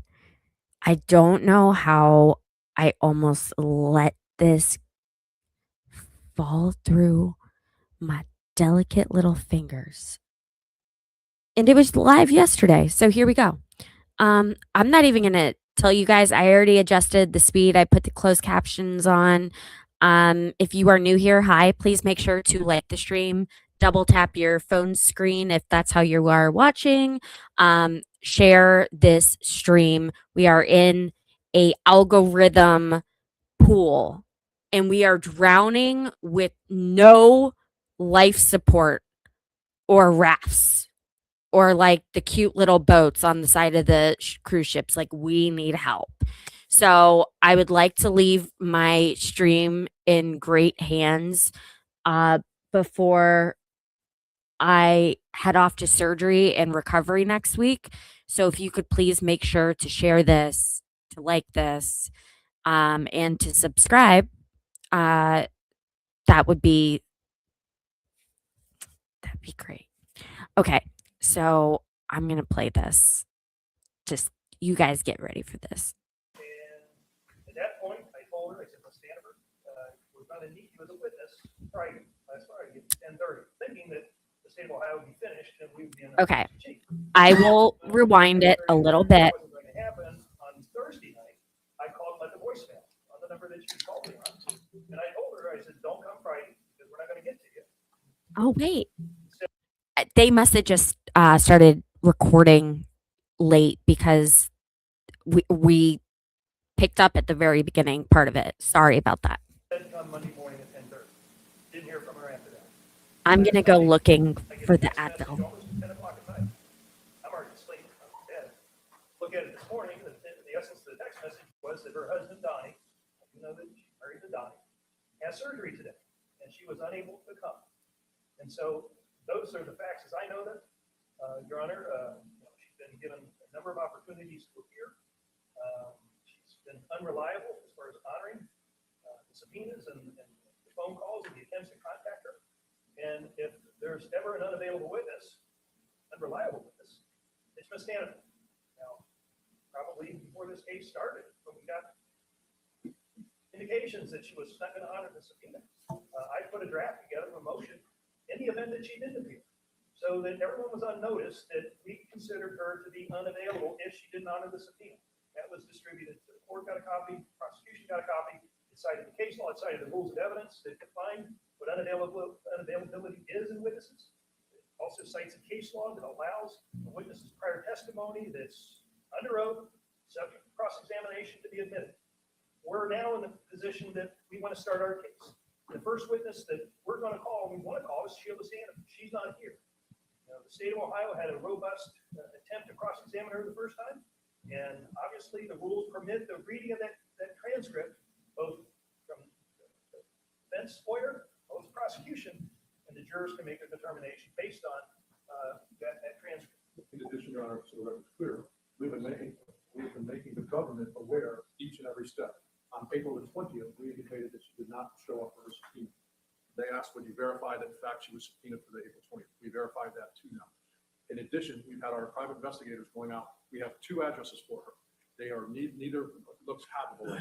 So she was served, when Mr. Golder said, it was tape recorded, and she was told on the tape recording, you must appear on April the 20th.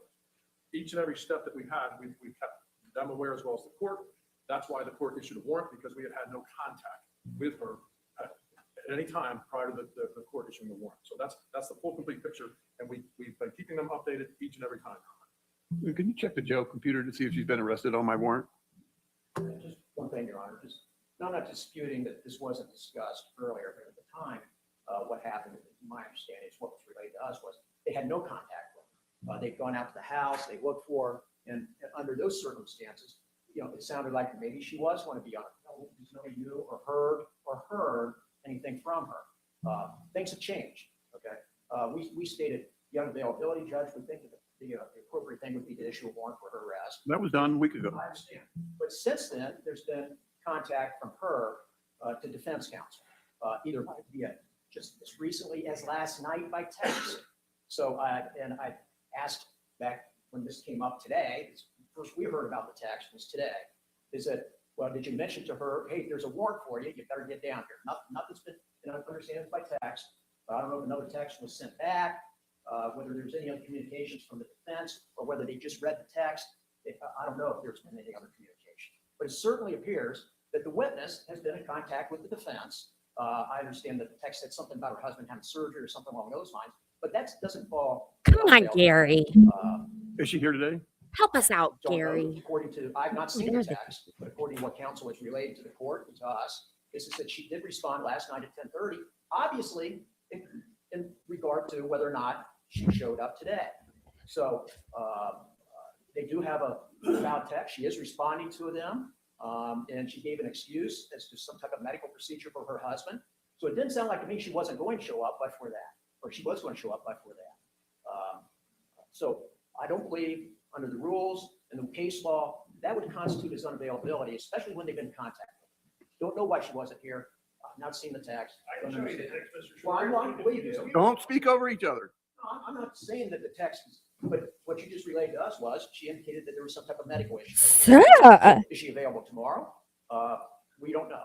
I don't know if the defense has tried to respond to her text from 10:30 last night. We've checked the jail records and she has not been picked up on my warrant. And at the first trial, did you have an opportunity to fully cross-examine her? We did, she did testify, and there was cross-examination done on her. So there was a cross. And you have a copy of the certified transcript? I do. I was just. Okay. I'm going to declare unavailable. And do you need to rest in front of the jury? I allow you to. I mean, that's good to take. I just want to clarify that Okay. in order to accommodate schedules, we will minor. Okay, sorry. We are so close to them finishing up this conversation, but so is this storm that is about to slam into my house, which if we have another situation like a month ago where my power goes out, that'll be the end of the stream, and we'll pick up things tomorrow at 3:45. I'm not saying that's going to happen, but just in case, I heard a huge rumble and my house shook, and I was like, and I looked out the window and it's black. Okay, thanks, guys. We're going to deal with the exhibits tomorrow morning. Either later today or Wednesday. You know, I don't want to be waiving. Why did they make these so difficult to effort open? to admit exhibits by not doing it right at this moment, and I'm fine with that. I just want the record to reflect that all parties agree that that's 100% the way we're going to do it. And you know, in terms of resting, you know, the court can indicate. So what are you gonna do? Well, I'm going to bring the jury in and let you rest in front of them. Then we'll take them out and then we'll do whatever motions need to be made and bring them back in. I'm gonna take Just two. so that, and I think since made the record, I think we all have, it would just be performant saying that we're resting, although officially on the record until we dealt with the exhibits. Pseudo Fedry. It's still open. So in other words, normally we would submit all of our evidence before we officially rest our case. Just want to make sure. Jesus, take the wheel. Situation. All right, let's go to jury. And Your Honor, I think they also agreed that we would have a Rule 29 argument at the time we're doing the submission of the evidence. We're fine with that. Okay, if you want to, however you guys want to work, that's fine. Jesus, take the wheel. So you guys just want to move then in your case in chief? Yeah, give him the opportunity to rest. I don't know what's up with all these stupid polls coming out from election day today saying that I think we discussed what's going on record. As to the unavailability of the witness that she subpoenaed, that she did not come before pursuant to her subpoena. Okay, do you want me to read something like that? Yeah. All right. Yeah. oh my God. Do you guys think that he's having the judge read this because he thinks that there might be a third trial and they would have to call this brought up again and go looking for her? I'll give that instruction. Yeah, you indicate to the jury that this witness was duly subpoenaed, has refused to honor the subpoena. Hey, YouTube, double tap your screens, please. Gives me a like. Thank What's you. your name? Miss Stanford, they looking for you, girl. They're coming for you. They're looking for you, and they seem real mad.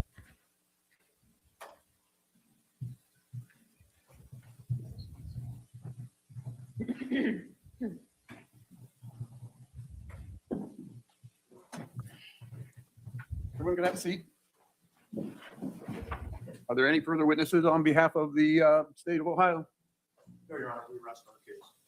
And subject to the admission of the exhibits, we're now going to proceed in the defendant's case in chief. Keep in mind, we have been listening to some of the defense. We had to skip around depending on who was testifying and when. And I had my things last week holy smokes, that I had to dip out early from my streams a little bit earlier than normal. So today is a regularly planned event. The next witness is a Miss Stanford. I should look at the radar. She's been properly and duly served with the subpoena, and she has elected not to adhere to that subpoena. So at a prior hearing, she previously testified as a witness. How do you wish to proceed? So I'm understanding, Your Honor, we're going to have someone up in the chair. They have a certified copy.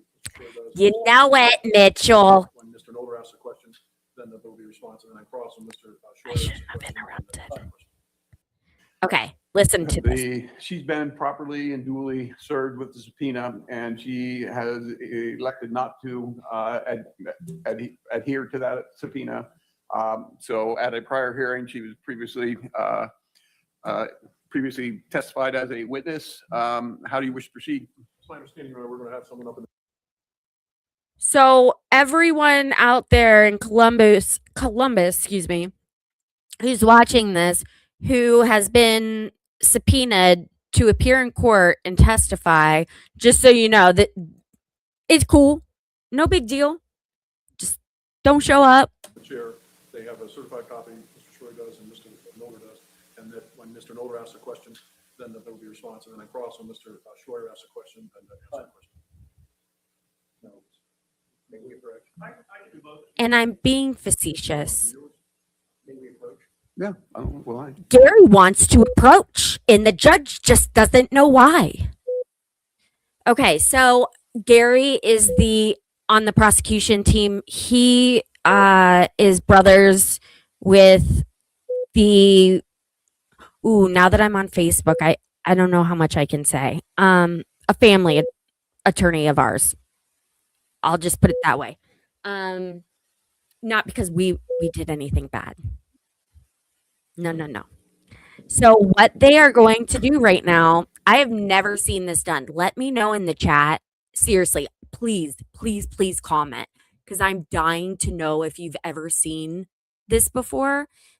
They are going to have like a clerk or someone with the defense team's office sit in the witness stand and read a transcript like she is on the stand, because she was at the first trial. And I can't, like, what? Have you seen this? Have you guys seen this? Because I have not, and it blew my mind. Oops. Your Honor, the defense would call. I need to swear her. Can you raise your right hand? You solemnly swear affirm under penalty of perjury your testimony in this case will be the truth, the whole truth, nothing but the truth. I do. Have a seat. Pull yourself up close to the microphone. And you may inquire. Thank you, Your Honor. Please state your name for the record and spell your last name for the court reporter, please. Sheila Stanford, Staniford. This is Ms. wild. Stanford, can you tell us where you lived on December the 4th of 2020? 4015 Estates Place, Columbus, Ohio, 43224. You still live there? No, How long ago did you move? it will be going on 3 years come this Thanksgiving. Okay. A little over 2.5. So you lived there about 11 months after December 4? Yeah, but prior to that, I lived there like 10 or 11 years. Okay. Can you tell us if you remember anything unusual happening on December the 4th of 2020? Well, yeah, I was going to a funeral, but I saw some cars out there and Let's talk about the funeral first. Where was the funeral? the funeral was on 161 at the Newcomers. Okay, that was the funeral home? Yeah, All right. And who did you attend the funeral with? My husband, What's his name? Donnie Staniford, How long has he been married Donnie. to Donnie? 35 years. And is he currently employed? No, he is disabled. Okay. What's his disability? Cancer? Is he suffering from cancer now? Yes, he still has cancer. And so you Hope went you to okay, a funeral with Donnie. your husband Donnie, and I think you said the funeral home was on 161. Is that right? Yeah, it was a Ooh. good friend of ours. His mom passed away. Oh, Okay. R.I.P. And did you go to the gravesite? No, Just calling hours? yeah. What did you do after you finished going to the calling hours? We stopped at Walford Market to get some lottery. Did you say Walford Market? Yeah, Where's that located? right on Walford Street in Lottery. between Sale and Ferris. Lottery. How far is that from where you lived at the time? And that would be 4015 Estates Place. How long would it take you to get from Walford? In the car, maybe 2 minutes, 3 minutes. Okay. And you stopped there to get lottery tickets? Yeah, Did you go inside to why get else lottery go there? tickets? I didn't. Donnie did. Who was driving? Donnie was driving. So Donnie dropped you off. You went in and got tickets? Donnie went in and got lottery. I just stayed in the car. Okay. So what happened after the lottery tickets were purchased? We were going down the street and What street? Case. Does Walford intersect with Case? Yes, it dead ends by Estates Place. Okay. Well, there's apartments right there. But yeah, we drove down there and then we saw somebody outside there. That's when things were going on. We didn't know who it was. We just heard when we turned the corner to put his gun down. So if you're on Case, what direction are you turning onto Estates Place? There's only one way you can go, Oh, right. Turn right. Uh-huh. And I live 2 houses after that. Okay. And what side of the street is after you made your right-hand turn onto Estates Place, what side of the street are you on? The left side. All right. So Donnie is driving. Uh-huh. And what do you see as you're turning onto Estates Place? We see someone. I just saw someone in the yard yelling at them. I didn't know it was a cop. I didn't know who it was. All I heard was, put your gun down, put your gun down. And when I was like, Donnie, stop, look what's going on. And Donnie's like, wait. We pull up to the driveway, and when we pulled there, that's when we heard the shots. So if we can kind of stop and move back just a little bit. So you turn on Estates Place, and do you see someone pursuing someone? Yeah, And did you know the person being pursued? yeah, Who was that? Casey. I don't know him personally, but I know of him. You know what I mean? I know that he lives there and his name. He was a neighbor and you're familiar with? Yeah, Okay. because his dog used to come over in our yard and we would have to yell for him to get his dog. So Casey was being pursued by another individual? Yes. And how was that individual dressed, if you remember, who was pursuing Casey? Honestly, I didn't see. It was so quick. You know what I mean? We were going You know in what I the mean? car and it happened so fast. It just happened so fast, honestly.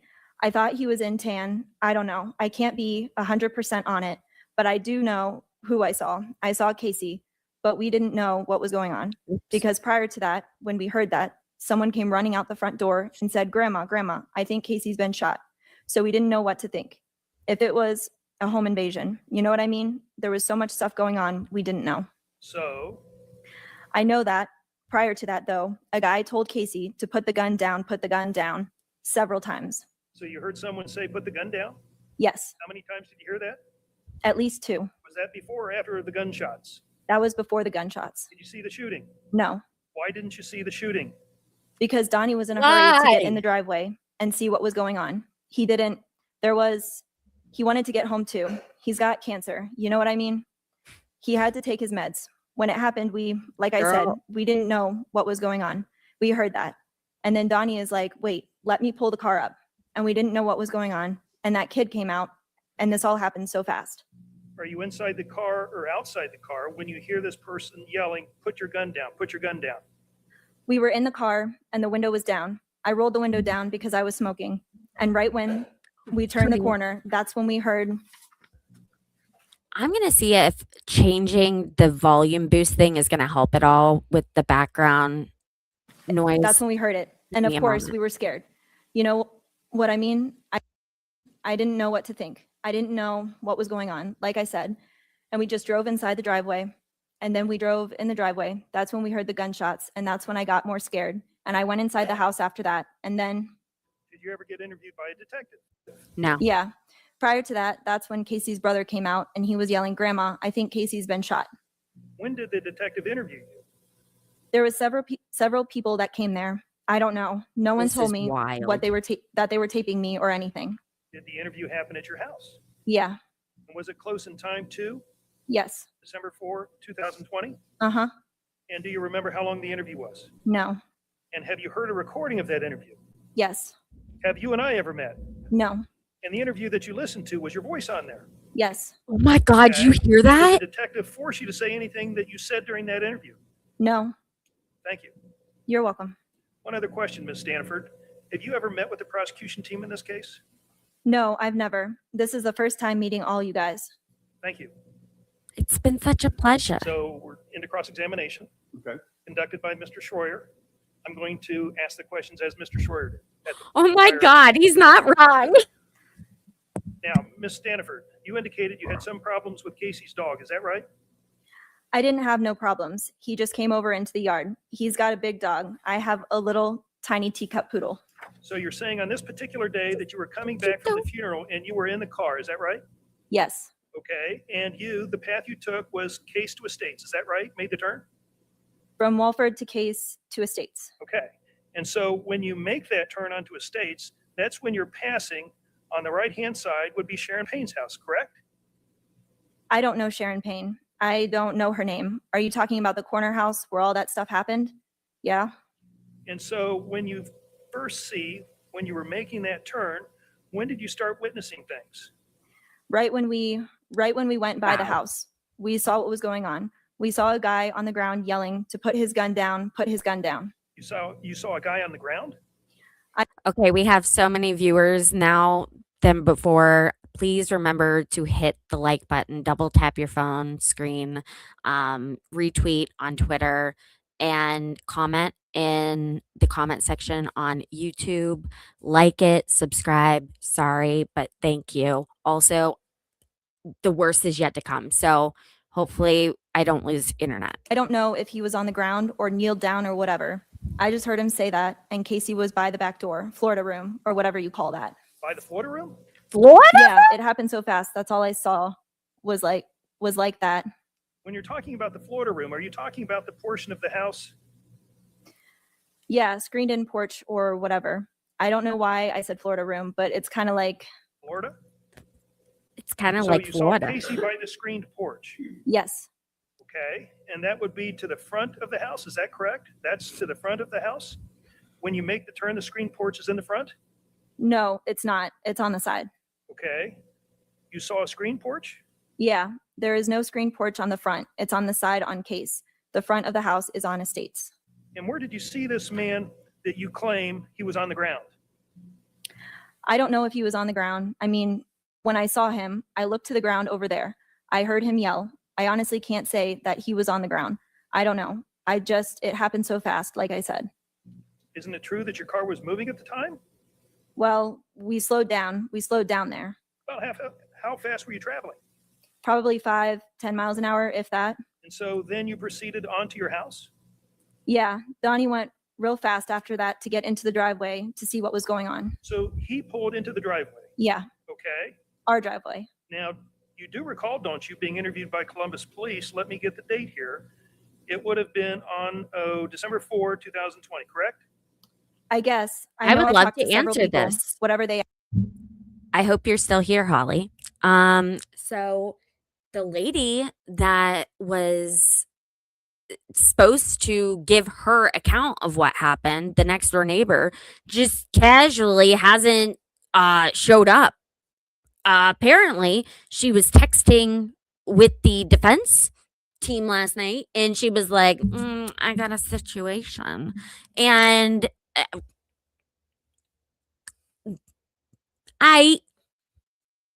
that's cool. Catch you on the flip. What is this, Franklin? What is this, Franklin County? Oh my goodness. I literally, I cannot even right now. But she's doing a great job, despite the horrible grammar Yeah, she's definitely in contempt of court. She's absolutely in contempt of court. And what's interesting, before we go back, what's interesting is that the prosecutor's office was like, make sure to write down, like, on her file that she's been a unreliable witness in the past and is not showing up, which kind of makes me wonder, A of all, is there another case she's involved in? Or B of all, is the prosecutor thinking that they need this for round 3? But thanks for asking. Please make sure to like and subscribe. Okay. Getting back to it now. Asked me. I tried to answer for them. But you did speak to a Columbus police officer December the 4th, correct? Yes. Okay, and isn't it true in that interview you told the officer that you had gone to the funeral and you had gotten back about 11:30? I don't know testified in time-wise. the I don't first remember trial. the time-wise. Like I said, it's been a while. Well, you told the detective that you had gotten back to your house around 11:30. Isn't that true? I don't remember saying that 11:30. If it's on tape, I guess I did, but I don't remember saying 11:30 Okay, because I don't even remember what time it was. All the other stuff was going on. and isn't it true that at the time you indicated that you were inside your home when you witnessed things? No, It's not? I taped things going on from my front window because I was scared to go out after the gunshots. And isn't it? And I told them that I was taping them when Casey came out on the ambulance and stuff. I was taping the thing. I didn't tape him out of respect, but all of the stuff that was going on.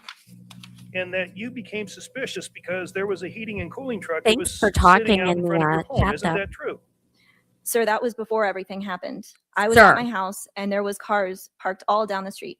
I thought someone was going to try to break into my house. She was And I said hecking to Donnie confirmed. that, I said, why are all these cars parked on the street? After that, we left. We found out later on, it was for what they were pursuing, a guy that was 2 houses down from us. So it had nothing to do with that. Isn't it true that you said you saw the U.S. Marshal and that you didn't see the If you do recall, we went over this on Thursday.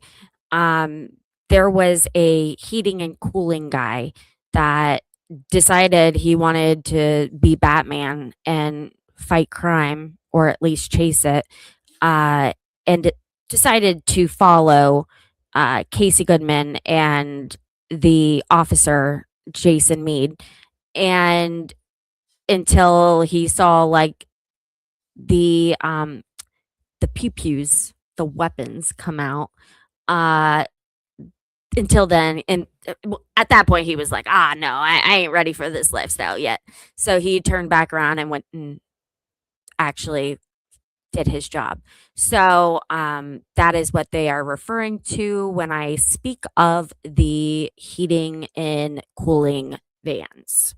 shooting? Isn't that true? I didn't see the shooting. I never once said I saw the shooting. I heard the guy tell him to put the gun down. If I play back the audio, would that refresh your recollection as to where you were when you told the officer? I know where I was.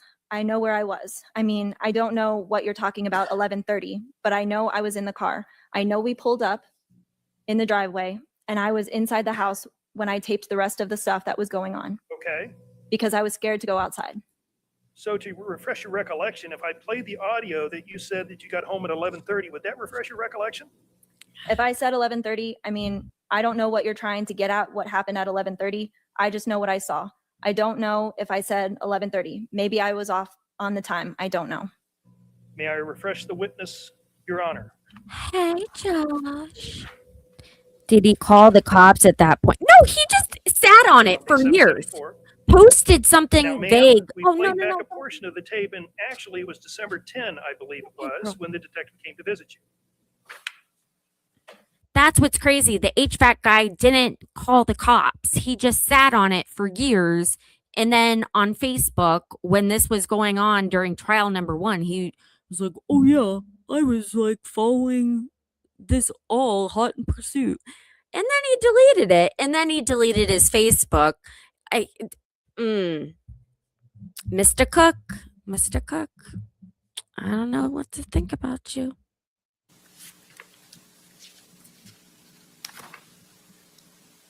I apologize. What page are you on? 774. 774. Yep. Okay. Like I said, there's been several. I didn't know the date and times. Okay. And at that time, did you, when you listened to the tape, that was your voice on the tape? Yes. Is that correct? Yes, it was. And it was at the time after No. listening to it, you did state to the detective that you did get home around 11:30. Around. Yes, I said around. And that's what you said to them back then, Yeah. correct? And you were home, right? Like I said, I don't remember the time. I heard it there. I might have got the times wrong. I don't know. I don't know what time it was actually. I'm just saying I did say that on the tape, 11:30, around 11:30.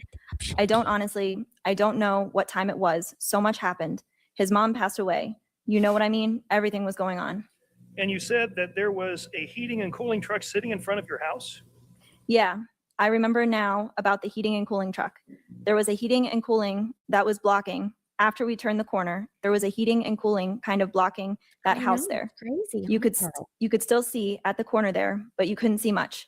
There was a heating and cooling. We didn't know who the heating and cooling was truck, but it was a heating and cooling had been sitting on there. And you stated then that's why I was looking out the window, correct? That's talking about prior. The heating and cooling was there all day long. When I left, it was there, and when I came back, it was there. And then that's when you said we saw the U.S. Marshal go there and we saw a black eye coming out. We didn't see the shooting. Isn't that correct? I did not see the shooting, no. I saw the U.S. Marshal, like I told you, when he told him to put the gun down, put the gun down. And I saw a black man come out the door saying, "Grandma, I think they shot Casey." And then that's when you told the detective, when you were looking out the window, that we heard him yell, correct? Talking about I heard the young gentleman yell, coming out the door with the little girl or boy in his hands. Okay. So today you're saying you do recall you were looking out the window when you saw this? I saw out my car window him saying, "Put the This gun is down." so crazy. The rest I saw out my front window. When I heard the gunshots, like I told you, I went inside my house. I was scared. You never told the detective that you drove by the scene, correct? Yes, I did. If it wasn't on there, whatever. I told them that we drove down there. I told them we drove down Case and turned on Estates. I have no reason to lie. I'm just telling you what I saw. I didn't see no shooting. All I heard was, I didn't I see meant- no shooting. "Put the gun down," twice. It's okay, Did you Pearl. say I'm that just playing along. that is why we were looking out the window? To what? When you were describing what you saw? Yeah, I told you. As soon as we got in the house, after we heard the gunshots, we saw out the window. That's why I had my video. Someone had stole my iPhone that had everything on the iPhone that I was taping. Probably the What was going HVAC on, guy. because we were too scared to go outside. So when you made your turn, what you're testifying to today, did you see a truck? We turned left on Case, like I told you. There was a You heating and go. cooling halfway on in front of that house and then on the other house. The house on the corner and the house on the side, it was in between those two there. It was not blocking the whole where you couldn't see anything. You could still see Casey's house. That's the only vehicle that you saw when you made your turn onto Estates?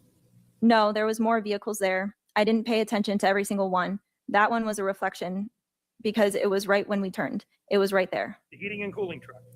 It was there before that, yeah. And it was there before that. That's why I was wondering why they were sitting outside in front of my house the whole time, because we were leaving and I was worried. And that heating and cooling truck was still there, correct? Yes, I have nothing further. And we're back Well, to redirect examination. That's I a ask you a few questions. shame. Ms. Staniford, is there any doubt in your mind that you heard that marshal yell, "Drop your gun, drop your gun, drop your gun"? no, there's no doubt in my mind or I wouldn't be here. Is there any doubt that that happened before the shooting? Say that again, I'm sorry. Is there any doubt in your mind that you heard those commands voiced There's no doubt in my mind. before the shooting? So we talked about what you heard. Drop your gun, drop your gun, drop your gun. Is there any doubt in your mind that those commands occurred before the shooting? In other words, you heard those commands before you heard gunshots. Yes. I heard. It's exactly what I heard. No further questions. Right, you can sit down.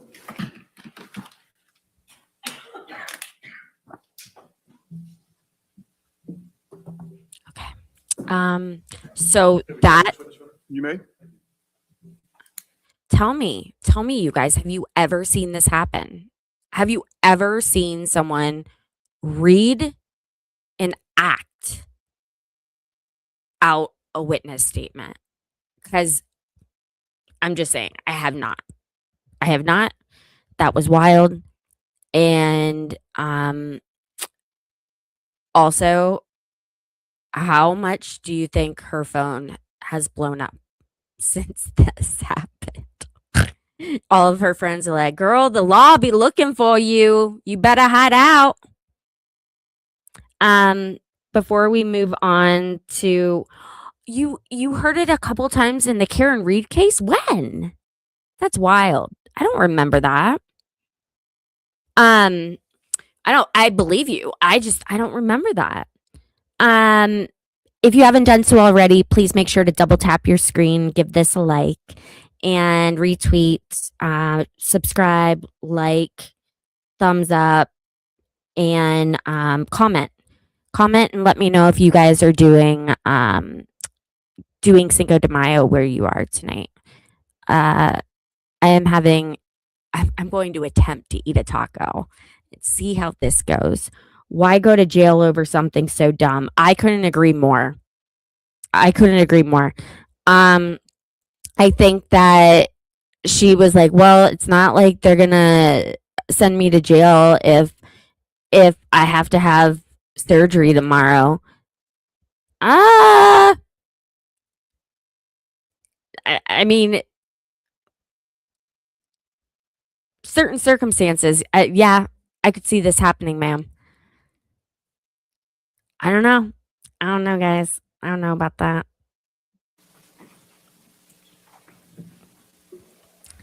Man, I thought this guy was good coming up, but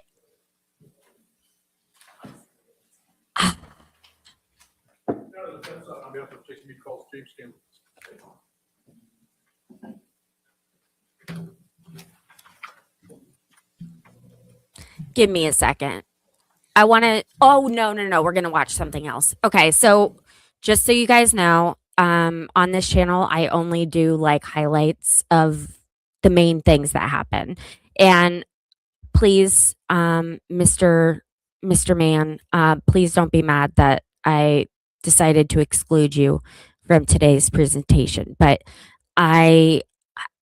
he's a very well-known, and by that I meant knowledgeable, a very knowledgeable police officer who decided to start a organization that like better trains police officers. He's based out of Ohio, here locally, I believe. And then they do it internationally as well, like their trainings. And it's basically how to stay in accordance of the law and protect and serve. And he did an excellent job. He did an exceptional job when it came to redirect. But today's big witness, who I absolutely cannot stand,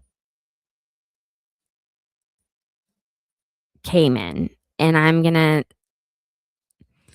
because I am a good person, I'm going to show you guys this testimony because I think he did an awful job. For those of you who are not new here, I do not care for Seth Stoughton. He gets under my skin, and that's who was on the screw it, let's go with it. That's who was on the stand today. I am going to do this at 1.5 times speed per usual, and this time we are going with channel 6. Hello. What you doing, man? All right. Thank you. Go get jury. Sure, sorry. All right. Thank you, Your Honor.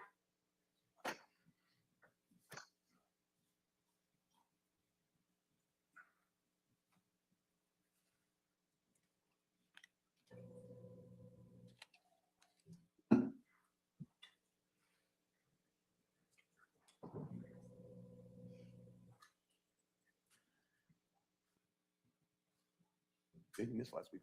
Somebody was taking selfies in the courtroom. Yeah, unless like someone died, I couldn't see why.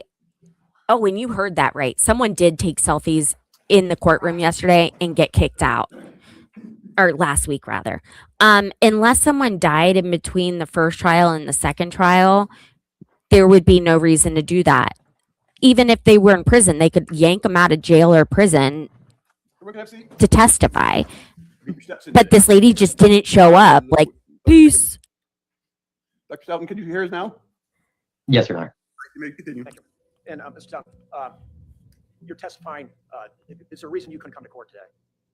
Yeah, what was your reason? Yes, my schedule this week is on the other side of insane, I'm afraid. Oh, You're testifying from your office. From my home office, yes. Okay, well, thank you for your time. Let's get back to, I believe you were discussing about your professorships at the school. Can you tell us a little bit about the work that you do at the Excellence in Policing program at the law school?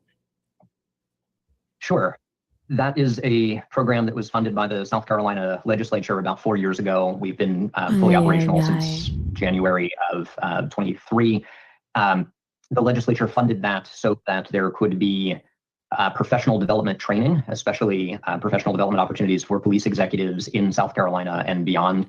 So we do a couple of different things, but one of the big ones is we run a executive credential in police leadership.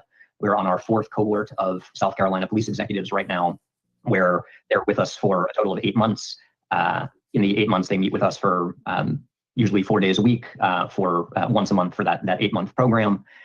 We also do a series of one-off trainings that aren't part of that program where I or my staff travel around South Carolina or beyond to provide primarily supervisor and police executive level training. We also have a research and technical assistance arm. So I have a full-time director of research who works with police agencies doing right now focused deterrence projects, sorry hotspot about policing that. research, Hi, sort Smug. of a crime prevention focus with that. I'm sorry. Go ahead. And that's just No, not no. South Carolina, right? That's just not South The Carolina. the legislative funding funds our activities in South Carolina. We are active more broadly than South Carolina. The core of our activities right now are South Carolina, but we've done one-off trainings, and then a number of my instructors and I, my staff and I, participate in events well beyond South Carolina, representing EPS. For those who don't know, this is a case involving a local police officer who was working full time as a U.S. Marshal when this happened, and he essentially he says that he saw this man flash a weapon while he was driving erratically, and the officer went to pursue him. They got into this person's neighborhood, and the person parked on the wrong side of the street, ran into the house. But before making his way to the front door, he once again flashed his weapon towards this police officer, and the police officer had already gotten his weapon ready, and he discharged his weapon, and it was set to automatic.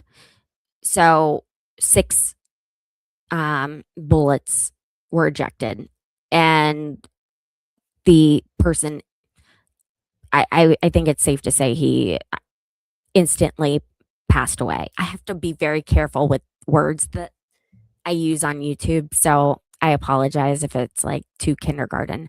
But the officer was tried for murder, and that's one of them. And I just did it like 2 years ago, and he's being retried.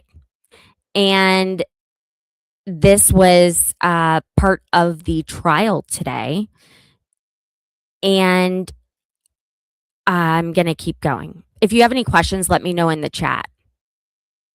In conferences or trainings or professional development more broadly. Okay, and what is your role with the Excellence program? Also, don't forget to I'm the subscribe, faculty guys. director there. So as faculty director, I oversee a staff that We are going to watch his credentials so you guys understand why he's on here, and then we are going to watch the cross-examination. I'm sorry. If you want to go watch his entire spiel, absolutely. I encourage it. More knowledge, more power, right? So I've heard it about 5 times, and I have other things that like I still need to go vote. So includes an executive director, a director of training, a lead instructor, a director of research, a COO type position, a part-time strategic advisor. We split time with an administrative assistant. So I oversee this handful, 5 or 6 employees. As faculty director, I do a lot of the development and delivery of certain of our training modules. So when we started our 4th cohort last month, I'm one of the primary instructors in our Principles of Leadership and Management course. I'm one of the primary instructors in our course next week, which is our Civil Rights for Public Safety Leaders course. I also help set the sort of strategic decisions and priorities. So I consult with the staff, but then decide how we're going to continue to expand operations, the sort of scaling and pace as we continue to develop and grow. Okay, and along those lines, are you also a professor at the law school? I am, believe it or not, that's my primary job. The faculty director thing is in addition to that. And what law school is that? The University of South Carolina Joseph F. Rice School of Law. And can you tell us what type of courses you teach here at the law school? okay, I still have an Sure. hour. I teach a criminal law course, which is a required course in the first semester of the first year for law students. I teach a criminal procedure course, which is an upper level, meaning 2nd or 3rd year students course that focuses primarily on the 4th with a little bit of 5th and 6th Amendment. I teach a police law and policy course, and I teach a regulation of vice seminar. He's academia. Yay. I just finished my 11th year here. And where did you attend law school? I went to law school at the University of Virginia. Now, do you do scholarly research as your role as a professor at the law school? I do, yes. Can you explain to us what type of research research that you do there as a professor? Sure. So I am an academic who studies policing. I do academic studies of policing. I study multiple aspects of policing. He judges police. A whole bunch of different aspects of policing, from sometimes legal rules that regulate policing. I have articles on the 4th Amendment, administrative rules like policy, less formalized rules that affect police behavior, things like culture, the way that police technologies inform the practice of policing. Basically, the articles and book chapters and so far one book that I've done or co-authored all focus on some aspect of policing and police practices. Okay, Professor, I'd like for you to explain to the jury about your experience and education that led you to be in the position that you're today at the law school. Sure. You mean my professional experience before going to law school? Yes, give us your professional experience that you have. Double tap that screen, Okay. y'all. I started. Mr. Schroyer, do not speak over, especially on Zoom. I'm sorry. Just beginning at the beginning of your career forward. Certainly. I started my career as a police officer with the Tallahassee Police Department in Tallahassee, Florida. I was a city cop there, assigned to the patrol division for a little more than 4.5 years full time. I left that position and went to a job as an investigator with Florida Department of Education's Office of Inspector General. While I was there for the first 6 months or so, I stayed on as a reservist with the police department, but a reservist is a part-time volunteer position. Sorry, I should specify, it's a part-time position. It's not volunteer. You get paid hourly, but it's a part-time position. I was with the Florida Department of Education's Inspector General's office for between 2.5 and 3 years, not quite 3 full years before going to law school.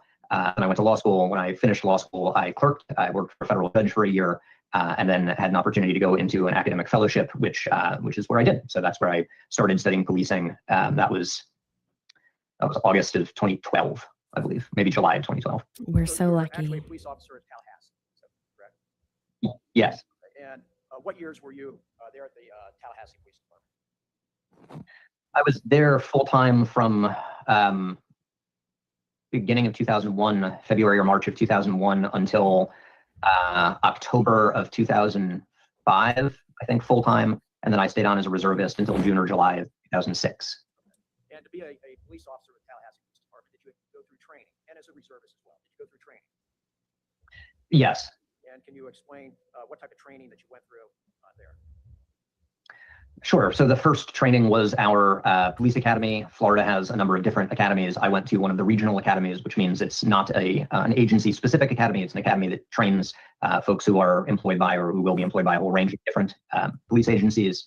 That was until May or June of 2001. The police department has additional classroom training and then field training. So I went through the additional, I don't know, 4 or 5 weeks of classroom training, and then it was 3.5 months or so of field training. So I was in training at the police department from whenever I started until November or so of 2001. And what was your position there at the Tallahassee Police Department? I was a patrol officer. I was a uniformed beat cop assigned to the Uniform Patrol District. I worked a couple of different shifts in a bunch of different zones in my time there, but my primary assignment was entirely as a patrol officer. I also had some additional assignments beyond just being a patrol officer. I taught report writing for the agency and the use of new technologies. I was pulled onto a focus group to help develop some policy for technologies at the agency. I spent about 2 years on our special response team. I taught self-defense classes and like kids self-defense classes for a couple of years there. But all of that was around my primary role as a patrol officer. And you mentioned, as far as a patrol officer, tell us what your duties were as a patrol officer. Yeah, so that's the uniformed officer that responds to calls for service or engages in what's referred to as proactive policing, making traffic stops or getting out and speaking to people or conducting business checks. That was it. That was being on patrol, driving a beat. And you mentioned something you were also part of what you call a special response team. Can you explain to us what that was all about? Yeah, so my agency had 2 different tactical teams. We had what we called TAC, or Tactical Apprehension and Control, and that was our SWAT team, essentially. The other tactical team was the one I was on, which was our special response team. That was our tactical team that had advanced training and equipment in crowd control and riot response situations. And so were you familiar with deadly force training while you were there? Use of Yes. force? Yes. Now, you indicated that I think your career took you after that to the Florida Office of Inspector General? Yeah, in the Department of Education, the Office of Inspector General there, yes. Right. And what did you do for? Yeah, no problem, Rose. I was an investigator within that office, which is divided between an investigative section and an audit section. I had nothing to do with the audit section. As an investigator, I conducted criminal or administrative investigations related to matters affecting the Department of Education. So I wasn't investigating teachers. The teachers are employed by individual school districts. But if we had Department of Education employees who engaged in misconduct or were alleged to have engaged in misconduct, then we were, that is the investigator section, we're sort of like an agency internal affairs. And with any of our contracts or tuition voucher programs, et cetera, when there were allegations of criminality, waste, fraud, or abuse, we would come in and handle those investigations. So we were sort of a combination of internal affairs, administrative investigations, and criminal investigations. All right. At some point, then you ended up going. So you have an idea. He was briefly a police officer. He has pretty much since worked in some sort of capacity within academia. He now is a expert witness, mostly just he is the expert witness for use of force trials. And I'm not, there are plenty of other reasons besides me just thinking he always says the same thing as to why I'm going to now cut to the cross-examination. But I think that the cross-examination does a good job of summarizing everything that was discussed during the questions brought forth by the prosecution. So I'm just trying to make efficient use of our time here, believe it or not. Let's share this tab. And here we go. We didn't lock down dates of testimony. In fact, I didn't even know that I would be testifying this morning until I think yesterday. Yes, and the That would defense force me to rests. re-ask the original question again, and that would waste everyone's time. Are we on the same page with that? Sure. Now, this is an important case, correct? I mean, I think every case is important, but sure, sure. So if I were to ask you that you had other obligations and you were too busy to come to Ohio today, how would you answer that? Well, yes, that's all correct. I found out about the dates of my testimony after already committing to a whole series of obligations this week, which are also important. Are you saying that the government didn't clear the dates of trial with you prior to you testifying? We didn't lock down dates of testimony. In fact, I didn't even know that I would be testifying this morning until I think yesterday. Okay, so when did the government tell you that the trial date for this case was going to commence on April 20th, 2026? You want me to re-ask that question, sir? What was the question? When were you informed that this 3-week trial was going to commence on April 20th, 2026? I may have had some communication about that at the time of early scheduling, but didn't have any more information until, probably last week about days of testimony. And so you filled that 3-week block with other obligations then, true? Yeah, more or less, sure. I wouldn't say that I filled the block, but yeah, I didn't have any idea of when I would be called to testify in that and had never secured dates. Right, and you testified that your schedule was on the other side of insane, correct? This week, that is the case, yes. And so now you get to testify from the comfort of your own home, true? Yeah, Now, before you started your testimony, sir, you swore to tell the truth, right? yes. And a witness who doesn't tell the truth should not be believed by this jury, correct? She's hard. Sure. Thank you. Now, I kind of want to start where Mr. Schroyer left off. Do you recall him Gary. about reviewing Dr. Bauer's report? Yes. And that was the basis of your conclusion. You have your report in front of you, sir? Yes. You testified to Mr. Schroyer that Dr. Bauer's report was the basis of your conclusion for number 2A, correct? There were some other bases as well that we did not talk about, but yes, that's the one that we discussed. You didn't talk about the other bases that led you to that conclusion, correct? Right. Now, you produced 2 reports, true? Yes. The first report was produced on June 5th of 2023, correct? Yeah, that sounds right. And you would agree with me that on pages 6 through 10 of your first report, you list all the materials that you have reviewed, true? Yes. And on your supplemental report, which was provided on August 29th, 2025, you list all of the materials on the same pages 6 through 10 that you have reviewed and coming to your conclusion, correct? Yes. Now, I notice on page 10 of your report, it states other materials not specifically listed. Can you tell the ladies and gentlemen of the jury what other materials you reviewed in this coming to your opinion that aren't listed for whatever reason in your reports? So my goal is always to list out all of the materials that I am provided.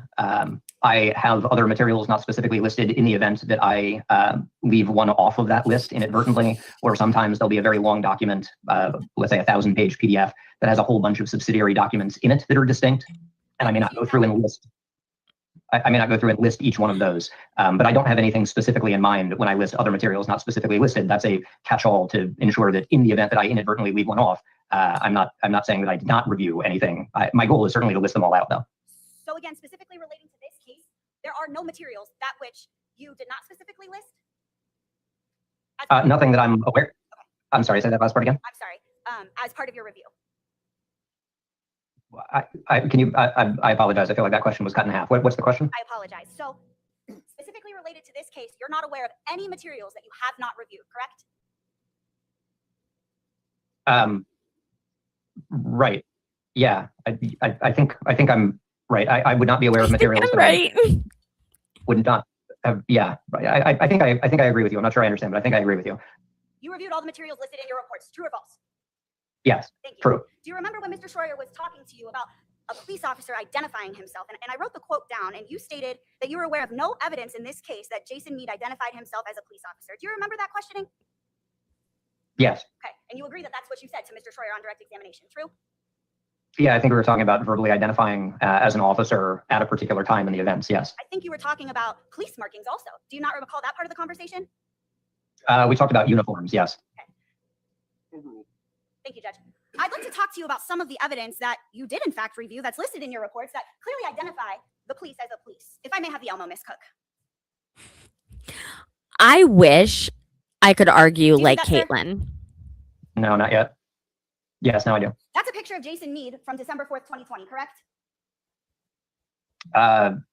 Yeah, so I understand. I'd have to go back and check the date, but that sounds right. Do you want There the time you to go go. back and check the date, sir? Will you take my representation that that was in fact Jason Meade on December 4th, 2020? No, I'm happy to accept your representation of that. And on that picture of Jason Meade from December 4th, 2020, he is clearly identifiable as a United States Marshal, correct?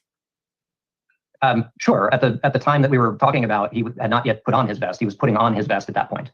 So when he pursued Mr. Goodson, he was clearly identifiable as a United States Marshal, correct? Right, but we were talking about the point at which Mr. Goodson sped up and started walking faster. And at that point, my understanding is he had not put on his vest and started that pursuit yet. So no, he was not. But then your understanding was he put on his vest, true? Yes. And then he pursued Mr. Goodson, correct? Sure. Then he drove down to the end of the block at that point. Yes. And at that point, sir, he was in fact easily identifiable as a United States Marshal by his markings, correct? Sure. Later in the encounter, yes, he is wearing his U.S. Marshal vest. Now, I want to talk to you about. I the want to verbiage that talk was used. to You you. reviewed Jason's statement and coming to your conclusion, correct? Yes. Now, I'm at the point where Jason is in fact pursuing Mr. Goodson while Mr. Goodson is on foot, okay? But where are we talking about? Do you mean at the back door inside the fence, or do you mean pursuing as Mr. Goodson is leaving his car and Deputy Meade drives up? I'm talking about as Mr. Goodson runs toward the house. That's where I'm at, okay? Okay, so I'm sorry, say that again. We're talking about the approach to the house and fence, not the drive up, right? I'm talking about where Mr. Goodson runs to the house. Are you with me? Are you with me? Oops. Sorry, guys. Sorry.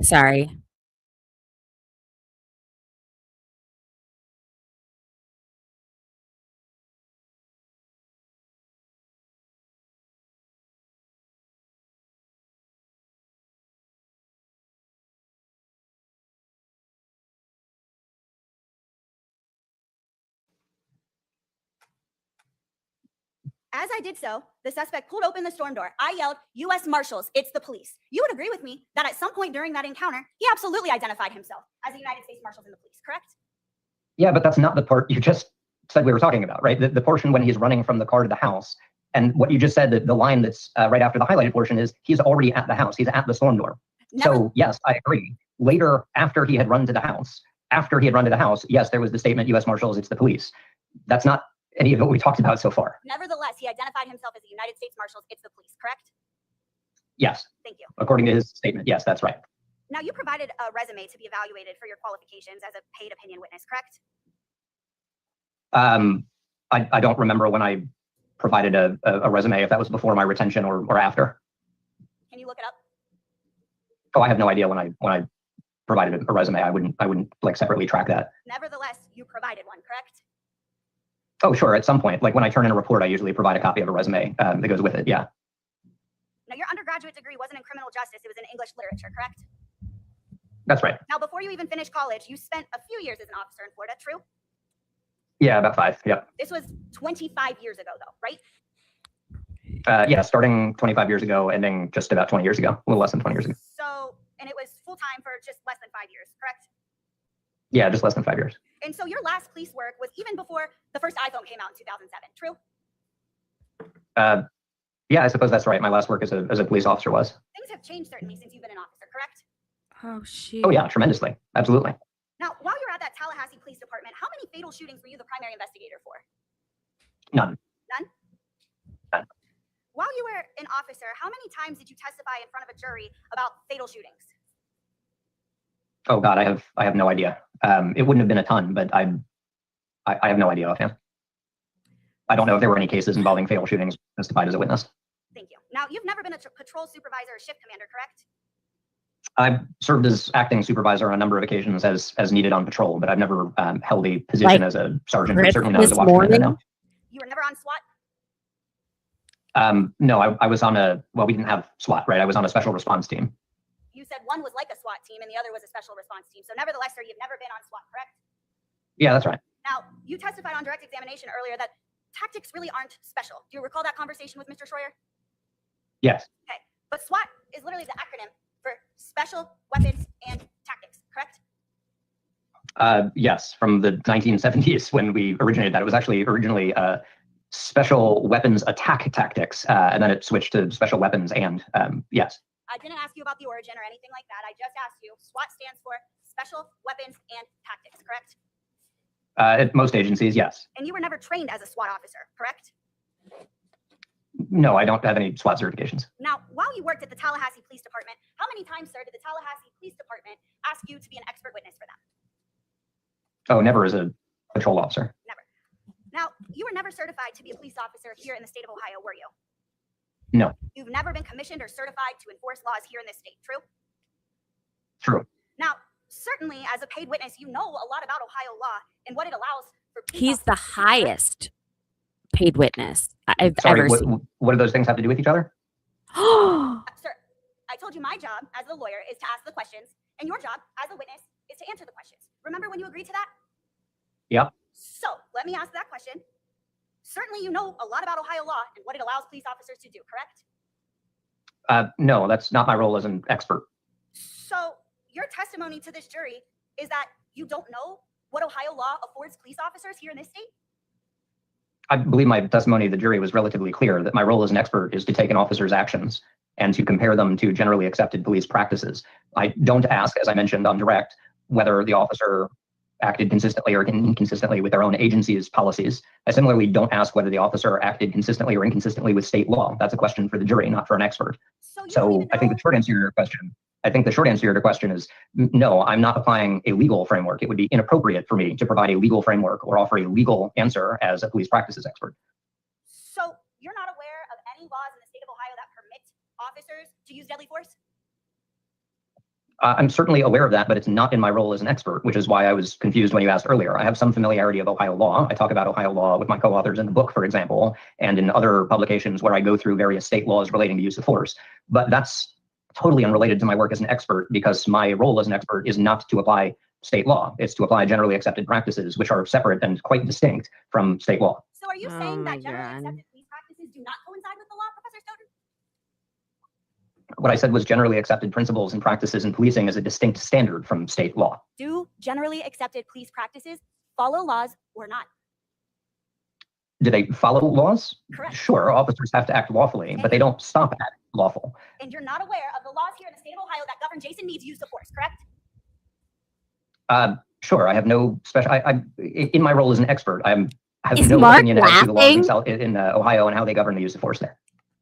Now, certainly you've reviewed the State versus White case that I have sent you on multiple occasions, correct?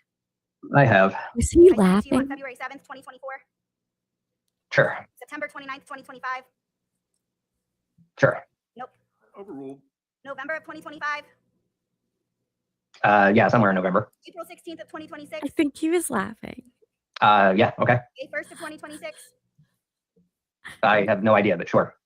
Do you need time to look? I don't want you testifying to things that you have no idea about in front of the Oh my God. Hi, guys. We just got a big onslaught of viewers. Hello. Please make sure to double tap your screens if you are watching on YouTube, also Facebook and X. I would greatly appreciate it. Yeah. Thanks. Comment in the section below. jury.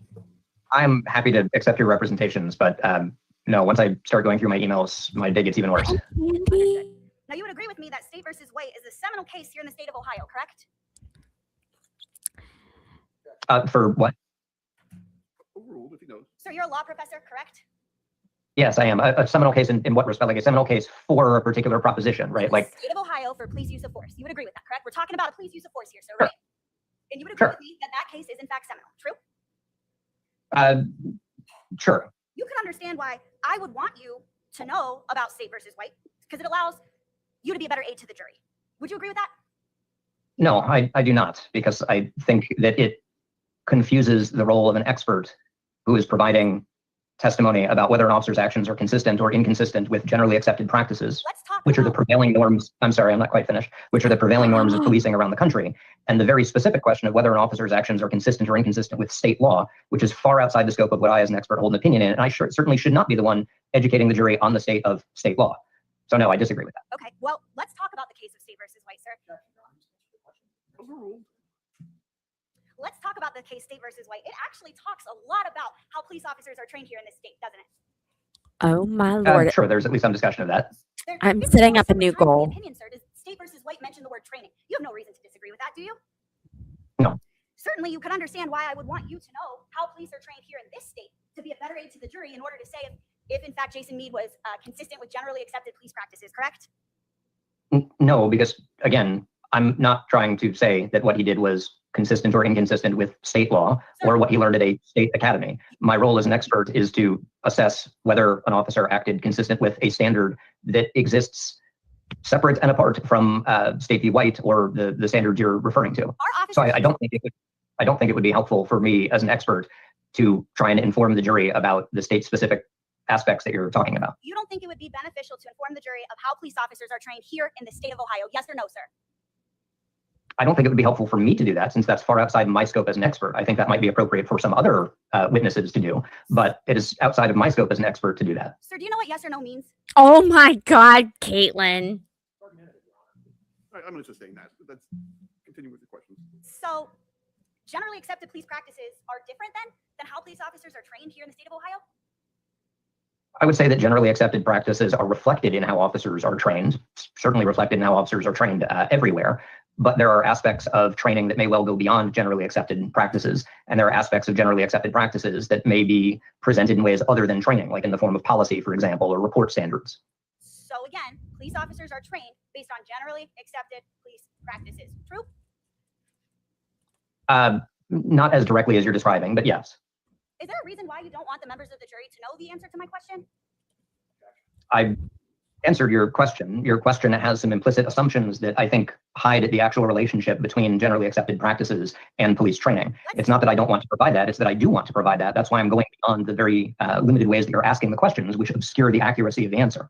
Let's talk about generally accepted police practices, sir. You would agree with me that it is a generally accepted police practice that a serious and imminent threat to an officer's safety will permit him to respond with gunfire, correct?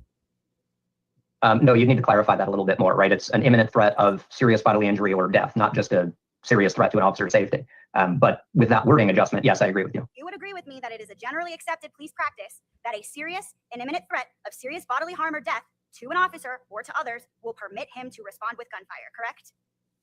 Yes, with that revision, yes. Now, there's only one standard by which the members of this jury are able to judge a use of force, correct? Sure, yeah, a criminal jury is only asked to answer one relevant question, yes. There's one standard by which the members of these juries will be instructed by the judge to evaluate this use of force, correct? I assume so. I don't want to presume what the judge is going to instruct the jury on, but I would presume so. I'm not asking you to presume. I actually sent you copies of the prior jury instructions that have been provided here in this courtroom, correct? I think that was on the list, yes. Then in those jury instructions, the one standard by which these folks are to evaluate this use of deadly force is one standard, and that's the Graham versus Connor standard, correct? I did not look at the jury instructions, so I'm happy to accept your representation of that. Sir, I sent them to you back in 2024. You didn't have time to look at those jury instructions either? No, it's not a matter of time. It's that before I do additional review and work additional hours on the case, I consult with the attorneys who retained me and ask whether it's appropriate for me to do that. In the event that it's not going to actually assist my review by helping me apply generally accepted practices or principles of policing to the case, then I would expect to be told, don't do that additional review. So it's not something like a... Do not speak over him. I'm going to object. Overruled. You can ask a question. Is that what these prosecutors told you, was don't review the jury instructions that I sent you? I don't remember if it was the jury instructions specifically, but there was certainly a general communication where I sent the request to review additional documents to the attorneys, as I've done with all of your emails. And then I believe they kicked it up to an administrator. And yeah, so I understand the decision. So they told you don't review the jury instructions? Again, I don't remember if it was the jury instructions explicitly, as opposed to some of the other documents and cases that you sent over and asked me to review. But the short version, and thinking about the prosecutor's office generally and not the two gentlemen there, yes. Thank you. Now, you're aware that Graham versus Connor is the case from the United States Supreme Court, correct? It is, yes. It's the law of the land, true? It sets the Fourth Amendment civil standard for use of force, yes. And states can't say, we don't want to follow this standard because it's a mandate from the Supreme Court, correct? No. It sets a minimum standard of protection. States are free to adopt more restrictive standards with regard to the use of force. But in Columbus, Ohio, we only have 2 attorneys that work on officer use of force related cases. And this is one of them. It's a team. The big guy with the white hair is Mark Collins, and this is Caitlin Stevens, and she's a defense attorney bulldog. She's very, very, very good at what she does. They can't fall below the level of objective reasonableness established in Graham v. Connor. But they at least have to follow the standard in Graham versus Connor, true? Actually, no, they don't have to have a law at all. In fact, a handful of states don't have any use of force statute or case law. So there's no requirement. The federal government does not have the authority to require the states to do something that would violate anti-commandeering. Sir, Graham versus Connor, every police officer is judged by the Graham versus Connor standard of not being able to use 20/20 hindsight. True or false? Sure, it's definitely generally accepted in policing that we do not use the 20/20 vision of hindsight. Yes. That's a generally accepted police practice, This correct? is not an Ann Taylor. Yes, it is. Now, a federal court has held that your opinion regarding a use of deadly force is inconsistent with Supreme Court opinions, correct? I don't know if that was quite the quote, but yeah, it was a distinction between generally accepted practices and the Fourth Amendment standard. Yes. I have the case for you, sir, so I'll go ahead and put that up on the Elmo so we can get the exact quote. You testified in the case of Everyone Taylor versus deserves Holtmeyer, correct? a defense. Yes. Okay. And you're aware of that opinion because I've also sent you a copy of that opinion, true? I have no idea, but I'm happy to accept your representation that you have. All right, I'm going to show you a page from that opinion. Can you see that? Not yet. Yes. This would have been so much Stone's better in opinion person. regarding the use of deadly force is inconsistent with the Supreme Court opinion in Scott versus Harris. Did I read that correctly? I'm sorry. Okay, can you put it back up?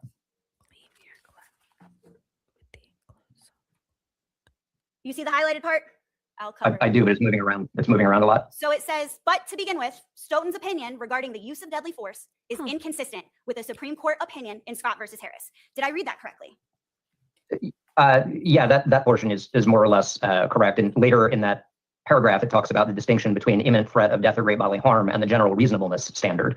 I didn't ask you about It doesn't, that. sir. It does. If you put it back up there, it's the distinction between Scott v. Harris and Tennessee v. Garner. That's the whole bottom half of that paragraph. So the plaintiff argued in his subsequent, oh, I apologize. It then talks about the plaintiff argued in his subsequent civil suit that the officer's actions constituted deadly force and is warranted only if a suspect poses an immediate threat of serious physical harm to others. Deadly force is necessary to prevent escape, and where feasible, the officer gives the suspect some warning, correct? Right. And the next sentence is that the Supreme Court in Scott v. Harris changed that approach from Tennessee v. Garner. And your opinion in that case was inconsistent with the Supreme Court of the United States, correct? I think it's fair to say that the generally accepted practice I was talking about is not the same as the Fourth Amendment. So yes, I agree. So you agree that your opinion was inconsistent with the Supreme Court case, Like correct? defense didn't want him to. Sure, because they're totally different standards. But yeah, they're different. Now you would agree with me. Like that, may I finish? Please. You would agree with me that Graham's prohibition for using Girl. hindsight includes comparative speculation about what an officer could have done differently or whether he should have employed alternate tactics, correct? That's not in Graham. That's language from White, I believe. That's correct. So you would agree that generally accepted police practices, 20/20 hindsight, excludes comparative speculation about an officer, about what an officer could have done differently or whether he should have employed different tactics, correct? No, not exactly correct, right? So what that language that you're reading and referring to means is that just because an officer had an alternative available, that does not mean that the officer's chosen course of action was inappropriate or violated the Fourth Amendment, right? That does not mean the idea that just because there is an alternative, an officer's action is not necessarily unreasonable is Just wait, definitely Holly. correct. You'll But see that's what very he different than says. the idea that if an officer does something wrong, inevitably, if an officer does something wrong, there are alternatives, right? So I agree with the idea that just because there are alternatives, that does not establish wrongdoing by the officer. But that's not the relevant question. What I'm doing is actually flipping that entirely and saying there was wrongdoing by the officer, and therefore there are other alternatives. But those are totally different things. Sir, that wasn't my question. Sir. My question was, you would agree with me here in this state that Graham's prohibition from using the 20/20 vision of hindsight extends to the testimony of even the most erudite police procedure consultant when it crosses into the prohibited territory of second guessing and armchair reflection. Do you agree with that? Yeah, that's what I just said. Yes. This includes comparative speculation couched in backward-looking terms about what an officer could have or might have done differently. Could you and imagine whether he should have employed alternate or lesser means of force or different tactics. You arguments agree with her that, true? husband? Yeah, again, that's entirely consistent with what I just said, right? What the court there is communicating. Sir, I don't need I your believe. explanation. This would go a lot quicker, sir. You're on But a the- deadline of 12:15, correct? Yeah, that's the ideal. But that paragraph that you're talking about, I entirely agree that just because there is some backward-looking alternative available, that does not establish officer wrongdoing. That's right. That's inevitably right. As I pointed out on direct, there are a whole spectrum of options. And an officer who chooses one reasonable option will also have other reasonable options. So it can't possibly be the case that the availability of other options will make an officer's actions wrong. However, an officer can act in a way that is wrong. And if an officer acts in a tactically unsound way, or uses force when they shouldn't, there's very clearly an alternative. The alternatives don't do the wrong thing. So the approach that you're suggesting, that if there is any possible alternative, that somehow obviates the ability to analyze the incident, just isn't right. It can't be right, because even when an officer does the most egregious thing possible, there is the alternative. The alternative is don't do that thing. Sir, I asked you if that's what that says. I did not ask for that entire explanation. Your Honor, at this point, I would move to strike the witness's response as non-responsive. He continues to elaborate, knowing that he's got a 12:15 deadline, instead of just answering the questions as yes or no. You can move on. I'm not going to strike his testimony. You would agree with me that here in this state, the relevant legal consideration is not what the defendant officer should have known or done, but rather what the reasonable officer placed in his shoes could have believed about the situational need for deadly force in reacting to an imminent threat. You would agree with that, right? Yeah, absolutely. Now, Like, she was during waiting for direct more. examination with Mr. Schroyer, you talked about an increase in danger equals an increase in tactical risk. Do you recall that conversation? Yes, I recall talking about tactical risk and danger, but I think the way you phrased it is not quite right. But yes, I recall the conversation. Now, you talked a lot about a topic called officer-created jeopardy on direct examination. You would agree with that, right? No, I don't think I ever used that phrase. I'm not saying you use the phrase, sir. I'm talking about the concept that an increase in tactical risk means the officer goes ahead and puts himself in jeopardy, right? Yeah, so that's not what officer-created jeopardy means. Officer-created jeopardy is a way of referring to unjustified risk-taking. Yeah, sure, we definitely talked about unjustified risk-taking, but that's not the way you just defined it. And that's what officer-created jeopardy is, right? That's what you just told the ladies and gentlemen of the jury just now. It's a way of referring to unjustified risk-taking? Yes. Do you recall talking about unjustified risk-taking with Mr. Schroyer? As I just said, yes. Now, there, in the Graham versus Connor opinion, you would agree with me that in that opinion, there's no mention of unjustified risk-taking, correct? No, Graham v. Connor directs us to review the totality of the circumstances, but it does not specify or despecify anything. So you won't find unjustified risk-taking in the one standard by which police officers are to be judged for their deadly use of force, true? That's not one standard that officers are used, right? There's several different legal standards. There's administrative and policy standards. Two, yes, officers are evaluated on the basis of their tactics under several different standards. Three, are you going to find the magic phrase unjustified risk-taking in the case Graham v. Connor? No, in the same way that you're not going to find the magic phrase officer-created jeopardy, but that case does direct us to examine the totality of the circumstances of the use of force incident. So I got agree you. with me that the jury here today is not going to judge on policies, correct? I hope not. So we're here, you and I are here, talking about the Supreme Court standard, Graham versus Connor. Can you make a commitment to me to confine your answers to Graham versus Connor? And this will get you out on time. Yeah, so when you ask the question, is this the one standard that police are analyzed under? The answer is no, right? It's not the one standard. And saying, okay, but can we just pretend it's the one standard? And then when I say it's the one standard, like, that's a really confusing representation of my testimony. Sir, it's the one Because standard. the answer is, It's the one standard that juries. Overruled. I mean, ask the question, but do not speak over him. Thank you, Judge. The chairman will kill me. Sir, it's the one standard that juries here in the United States of America judge police uses of deadly force by, correct? no. 46 states have deadly force statutes. A jury that's convened to assess an officer's actions under state law applies their deadly force statutes. A jury that's convened to analyze the Fourth Amendment propriety of an officer's actions will apply the Fourth Amendment, which is a combination of Graham v. Connor and also the actual deadly force case of Tennessee v. Garner, along with the other line of federal cases that are applied in whatever jurisdiction we're talking about. So when we're talking about juries, no, they don't just apply Graham v. Connor. They also... Sorry. Are the state statutes different than Graham versus Connor? Yes, in many respects they can be, yes. Ohio adopts, from what I understand, adopts Graham v. Connor. It's not important in Ohio because it's the Fourth Amendment. It's important because that's the state law standard that the state adopted. That's where it got it from. I thought But you said you weren't familiar with Ohio law. Now you are? I'm not familiar with Ohio law in the way that I'm applying it as an expert, but we were talking about State v. White, and that's what that case did. Correct. So here in the state of Ohio, the state of Ohio follows Graham versus Connor in State versus White. True or false?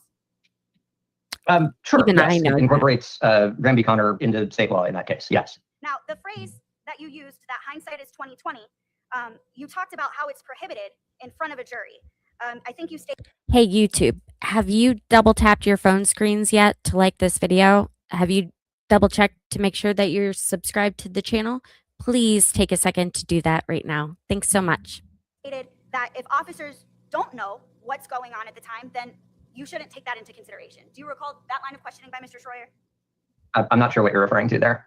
You said the phrase hindsight 20/20 means that you can't look at what the officer does not know, correct? No, that's not quite right. So Oh my God. you don't look at information that was not reasonably available to the officer, right? And the example was the rigid plastic object that an officer reasonably believes is a knife, and unbeknownst to the officer, it turns out to not be a knife. But that's not the same thing as information that the officer is that the officer does not know, right? I'm not sure I understand what you're asking. Okay, so So you just said you don't look at information Thank that's not you. reasonably known to the officer, right? I wrote it down. Yeah, right. You look at the situation as it would have reasonably appeared to the officer on the scene, right? Or the information that was reasonably available to the officer. That does include looking at information that's not available, right? Because if it's not available, then like the reality of the plastic toy instead of a knife. So that's still part of the analysis, but you don't imbue that knowledge learned later to the officer. Don't look at info that's not reasonably available to the officer. I'll say it again for you. Yeah. Okay. Yeah, that's right. So if an officer doesn't know where that person with the plastic knife was coming from, doesn't know that he just left the Subway store, hindsight prohibits that, correct? Yes. And if the officer saw this person with a hood up, covering his ears, and the officer doesn't know that that person had AirPods in, that's prohibited from 2020 hindsight, correct? It's certainly prohibited to assume that the officer was aware of that, right? Yes, absolutely. It does not mean that that's not relevant, but it's not relevant for purposes of what the officer was aware of. It certainly can be relevant for assessing the propriety of an officer's observations after the fact, but it's not to dictate the officer's perceptions because the officer couldn't know that information. But it can make reported information more or less likely, sure. That's not what I asked. No, It is. It's literally what you asked. You talked about the use of information that was not reasonably available to the officer at the time, and I explained why that is both not useful and not permitted in one part of the analysis, and why it is useful and permitted in a different piece of the analysis. And what was the information that I gave you that wasn't reasonably available? You provided two pieces of information, one of which is where Mr. Goodson was previously at the subway and whether he had earpods in. And my observation with both of those is we should not assume that the officer was aware of either of those pieces of information. But both of those pieces of information can still be relevant to determine what actually happened, which is different than what the officer perceived and can help us answer the question of whether the officer's perceptions were reasonable. Again, I'm only asking you what hindsight prohibits. You would agree with me Right. that hindsight prohibits whether or not Mr. Goodson had a CCW permit if that information was not reasonably available to Jason Meade. You would agree with that, sir, right? It would be inappropriate. Hindsight would prohibit assuming that the officer was aware of that. Yes, I agree. You would agree with me that hindsight would prohibit coming into the equation that Casey Goodson was going into his house if the officer, Jason Meade, did not know that that was his house, correct? Hey, Mitchell. Sure. Without the officers, without Did you having any information accidentally about the house or messages? who lived at the house, we have neither. Yes, we have neither reason to believe that this is or is not his house. Yes. Now, you're aware that the standard here in the state of Ohio, when judging whether or not a deadly use of force incident was reasonable, that you have to stand in the defendant officer's shoes, experiencing everything that he experienced and acting within the limits of his knowledge as it then existed, correct? Yeah, I think that's consistent with the standards we were just talking about. Yes. You would agree with me that facts must be filtered through the lens of the officer's perception at the time of the incident, true? Sure. Yeah, that's the lens of the reasonable officer on the scene. Yes. Not the lens of the decedent, Mr. Goodson here, correct? Yeah, that's right. Holly, I think there was an accident. Hopefully you're still here. Now, I want to talk to you a little bit about, Mr. Schroyer touched on it on direct examination. How much have you already billed the prosecutor's office, sir, for your involvement in this case? At this point, I think I'm in the area of 90 hours on the case. 90 hours, and that's what, 385? Yeah. So I'll just, Three. Okay, good. It's Sorry for right that. around the $35,000 since I was retained in 2022. yeah, so Happens every once in a while. So 385 sorry. times 90 comes out to $34,650. So you're saying you've billed $34,000, roughly $34,650 to the government? I mean, roughly that amount in the last, like, almost 4 years. Yeah, something like that. You would agree that the government works for taxpayers, true? Sure. And so the taxpayers are paying you $385 an hour. You're good. Just wanted to say I sorry. suppose indirectly. I mean, the Franklin County Prosecutor's Office is paying me, and I assume they get all or most of their funding from taxpayers. So I'm definitely not an expert in the funding of the county prosecutor's office. But certainly you've sent bills to them, true? Yeah. And how much is the state paying you per hour to testify right now? I have a $3.85 an hour rate on days when I'm expected to testify. It's an 8-hour minimum, but there's a contract maximum that I think we're running into. So you're getting paid today $385 an hour times 8, even though you're not going to be testifying for 8 hours. Is that true? That would be my normal invoice practice. As I said, I think we're running into a contract maximum. So it is less than that by some amount, but I haven't done the math yet. What's that contract maximum, sir? I believe it's $40,000 over the life of the contract. So you can't be paid more than $40,000, you're saying? Yes. Okay. Now, I want to talk to you about cases that you've been involved in where you're testifying at trial, okay? I need more coffee. I'll be right back. Sure. Perfect. I think so. Cases that I've I'm testified. still listening. Correct, at trial, okay? At what? We're going to talk to you about cases I that you've love when she testified does while in this. trial, okay? I love this. Okay. All right. You have your case list there, sir? I can. Let me know when you get a second to pull it up. Okay. Give me just a second.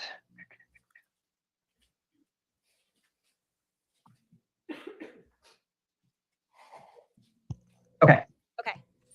I want you to go through all of your cases that you have testified in at a trial and tell me where you have testified that the officer did something improperly. Okay. So just trial, not grand jury. Grand jury. You got it, sir. Just trial. Or that's deposition. That's trial. Okay. And I'm sorry. It's testimony at trial that an officer did something improper. That the use of force was improper. Oh God, I would have to go back and check each individual case to see what my opinions were on the use of force, but I can certainly give you some broad sense there. So one was Ohio v. Grubb. That was trial testimony. You testified there, That's sorry, sir. You testified there that the police officers' tactics were outside of generally accepted police practices, correct? yes. And the jury didn't agree with you, did they?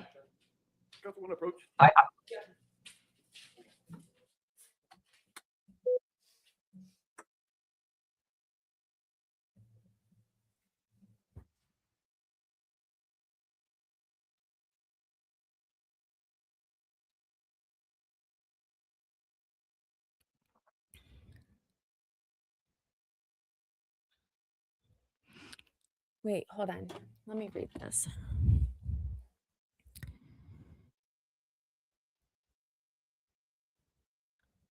He gets a lot of tax dollars for double talk. This is my favorite activity that she does with people on the stand. Like, she nails it every single time. And it's sad that I know this because I've seen her personally cross-examine him 3 times. Twice on this case, once on case, another. Ooh. Yes. And you testified that the police officers, that Officer Grubb, his actions were inconsistent or not consistent with generally accepted police practices, correct? Yes. And the jury found Officer Grubb not guilty, right? No, my objection, Your Honor.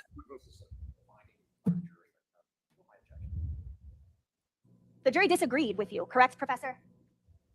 I have no idea if the jury had any opinions as to whether his actions were consistent or inconsistent with generally accepted practices. I think it's probably fair to say that the jury concluded there wasn't proof beyond a reasonable doubt of a crime, which, again, is not the same thing and not a question that I'm answering. So the jury Oh found my Officer Grubb God. not guilty after you testified that his tactics were improper. True or false? That's the trial I Yeah, that's right. covered. All right, continue on, sir. My very first trial. Okay.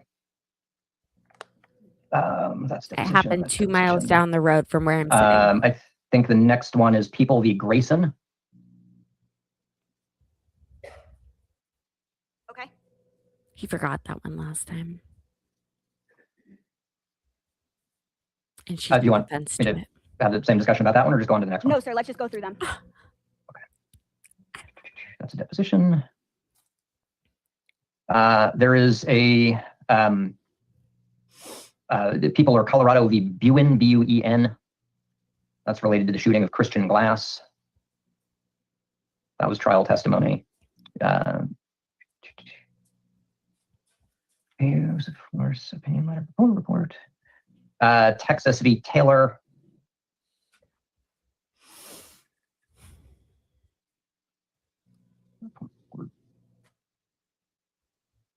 This case.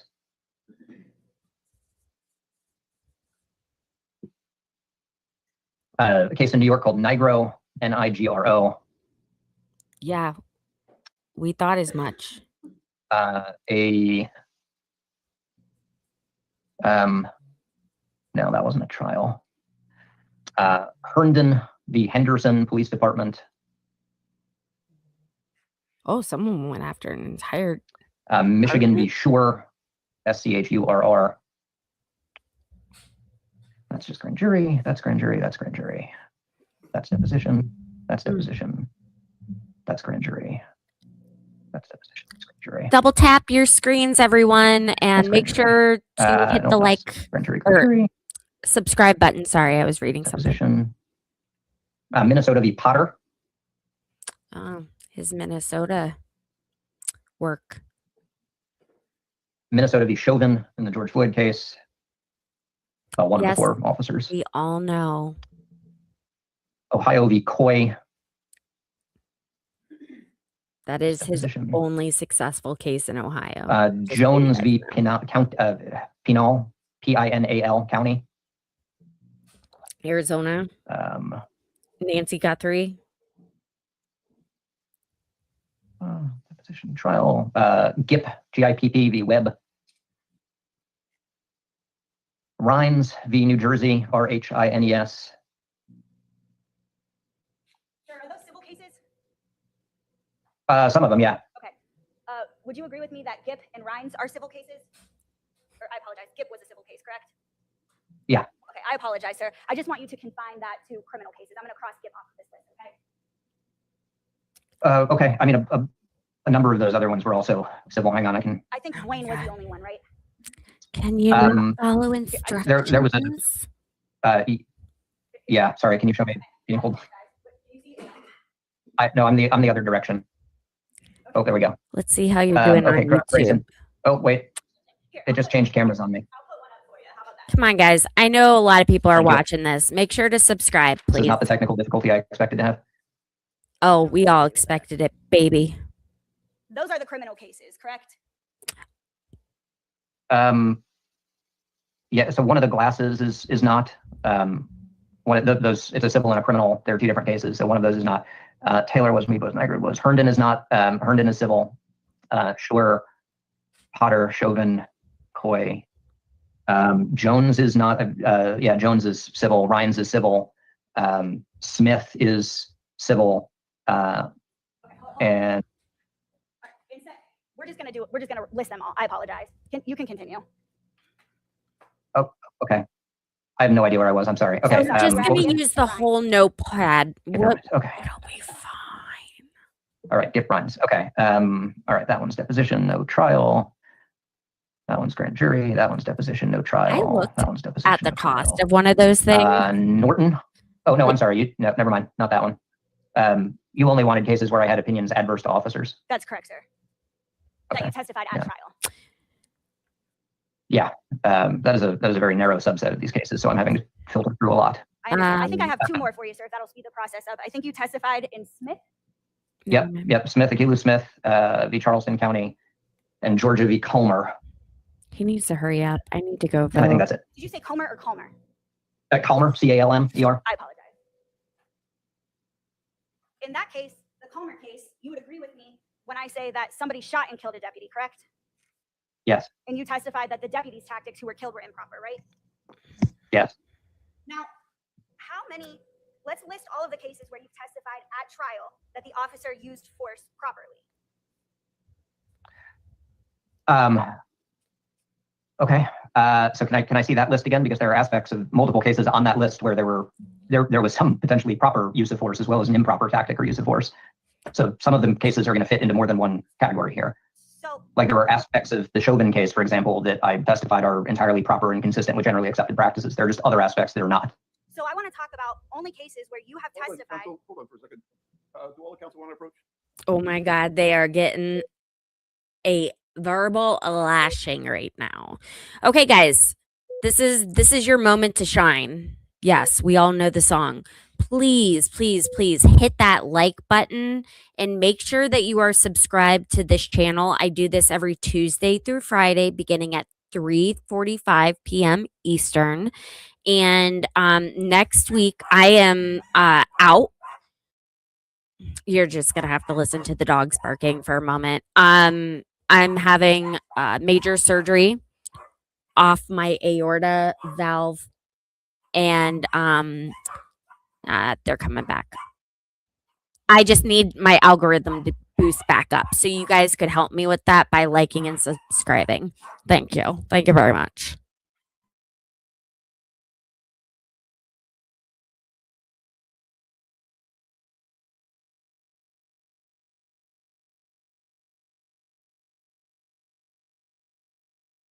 You've never testified at trial on behalf of a police officer that all of his tactics were in fact, his or her tactics were in fact proper, correct?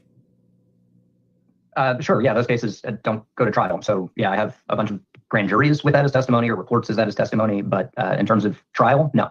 Thank you, sir. Now I want to talk about your words in your report quickly. You would agree with me that you write in your report, the video reflects a northbound vehicle that traveled through the intersection. That's on page 12 of your supplemental report. You would agree with that, correct? Yes, I think. Do you need me to put it? Where? Yeah, if you don't mind, I'm trying to figure out where on page 12 we're looking at.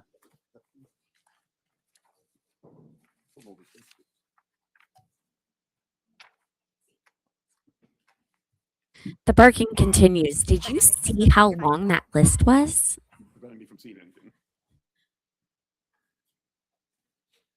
Let me know when you can see it. Yep, it's up. Okay, you agree with me that the video of Carl and Ferris reflects a northbound vehicle that traveled through the intersection, correct? Yes. You would agree with me that on page 13 of your report, that it is uncontroverted that Jason Meade absolutely radioed to his team members what was occurring at the intersection of Carl and Ferris, correct? Yeah, we have Meade stating that, and I think one of the other officers in the record. Hold on 1 second, so sorry. I apologize. I'll ask him. Oh my God. She's so We're mad. talking about that Jason Meade radioed to his team what was occurring at Carl and Ferris. You would agree with that, correct? Yeah, we have Mr. Meade's statement to that effect, and one of the other, I think, SoFast members who said that he described something, although I don't remember there being any location attached to it. I don't remember that part. You would agree with me when I say that all of the SoFast team ended up back at 3996 Estates Place. You reviewed some of that information, correct? I did. I think that's right. My only hesitation is I don't know who all was on the SoFast team to have been for all of them to be there, but my understanding is yes, they all ended up there. Thank you.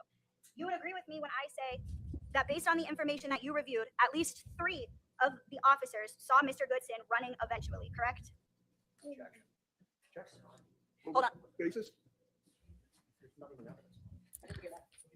Overruled. You can answer it. Overruled. You would agree with me. Thank you. Please. You would agree with me, sir, when I say that 3 officers saw Mr. Goodson take off running eventually, correct? It was not described as running by all 3 of them, but all 3 of them described, I think one described, maybe 2 of them described him running, and one of them described him walking and picking up his pace a bit. Thank you. You would agree with me that based on the information that you reviewed, at least 3 people indicated that commands to show hands were given prior to shots being fired, correct? Yes. You would agree with me, sir, that there was a gun found near Mr. Goodson, correct? Yes, so I understand. You would agree with me that that gun was black, correct? Yes. It was a semi-automatic handgun with an extended magazine, correct? I would have to go back and look for the detail on the magazine, but yes, it was definitely a black semi-automatic. Would you like to see a picture, sir? Will you take my representation that it is an extended magazine? Oh, I'm happy to accept your representation. You would agree with me, sir, that if Mr. Goodson turned and pointed a firearm at Deputy Meade, then Meade's decision to shoot was appropriate, reasonable, and consistent with generally accepted police practices, correct? I do, yes. Because at that point, somebody pointing a gun at you is in fact an imminent threat, true? Yes. You would agree with me that if a police officer sees a man with a semi-automatic gun and an extended magazine driving his car and pointing that weapon at people, that that officer should pursue that person to investigate further, true?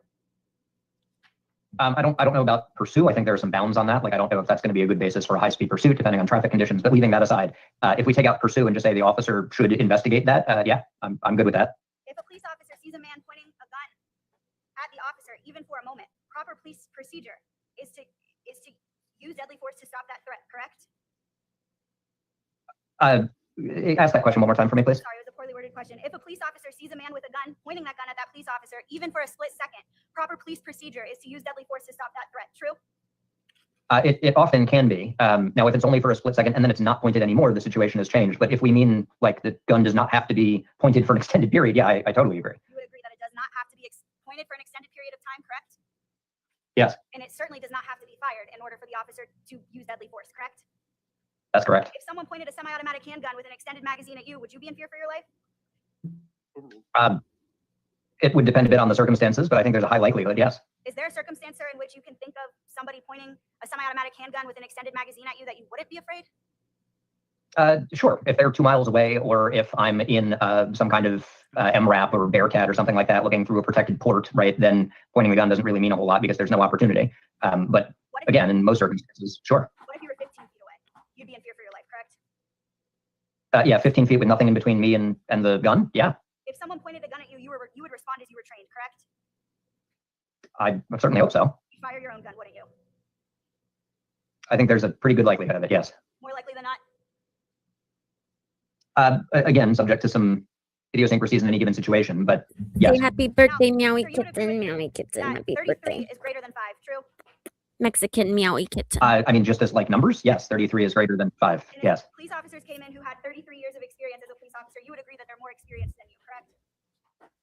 Sure, they have more time doing policing, yes. You would agree that if the lead They're- investigator agreed that it is likely that Jason did the U-turn because he Coco saw a Chanel, gun, no. do you have any reason to disagree with the lead investigator for the government? I'm sorry, Jason, that Mr. Meade did a U-turn because he saw a gun? Is that what the question was? Correct. Do you have any evidence to quarrel with that? Oh, no, I don't even try and get involved in why anyone does anything in terms of subjective motivations. So if someone says I did it for this reason, I note that they said they did it for that reason, but I never quibble with the subjective stuff. I just note what is being said and whether there are discrepancies or not. So you would agree that if the lead investigator agreed that it's likely Jason did the U-turn because he saw a gun, you have no reason to disagree with that based off of everything that you reviewed, correct? Sure, I have no idea why anyone did anything, but I think it's fair to say that like the available evidence is that Jason Meade said he did the U-turn because he saw a gun, and yep, that is true. That is a statement. Thank you, Professor. I have no further questions at this time. Is Councilwoman approach? Not audible. Okay, guys, I actually don't think. Oh, he does ask a few more questions. So let it be known, after these few questions, I gotta run. Tomorrow, Hang with us for a couple questions on redirect. 3:45 p.m. Sure. Thank you, Your tomorrow, Honor. Eastern. Be here Everything, you're not verifying, saying that the statements, these are accounts that people have made. for closing arguments. Can you say that again, please? Sorry. Yeah, we couldn't hear you. It's up to the jury to determine whether or not those statements are correct or true, made by the individuals. Is that correct? Yeah, absolutely. I can He's certainly not talking identify to what you, someone Mike. said in their statement, but that's a totally different thing than whether that thing that they said in their statement is true or actually happened in that way. I have no ability to answer that latter question. Sounds like you've testified in many states, many cases, and you testified to generally accepted policing practices. Is that correct? Yes, that's always been the basis of my testimony. And that includes in Ohio and the Coy case and the Grubb case. You're speaking Yes. of generally accepted Yeah. policing practices. They lost the Grubb Yes. case. There's a whole list of cases that Ms. Stevens indicated that you testified at trial. You were talking about grand jury. Okay. Have you testified involving police-related shootings in the grand jury? I have, yes. Okay. And so she's talking about, whether it's for or against officers and in depositions. Is that right? Yes. Okay. And in grand jury, if a case doesn't go to trial, that's not going to end up on the left-hand side of her list. Is that right? Yeah, I have no ability to control what cases go to trial or don't. That's and if we're only looking at trials, then we're not looking at most of the cases that I actually work, which might have a report or deposition or grand jury, but don't end in trial. That don't end in trial.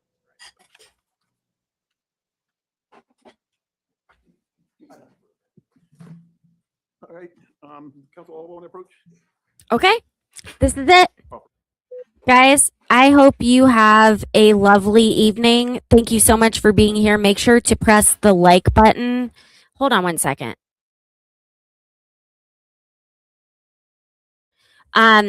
If you guys could press the thumbs up button, which is double tapping your phone screen, if that is how you are watching me tonight, liking on Facebook, hearting on X, all the things.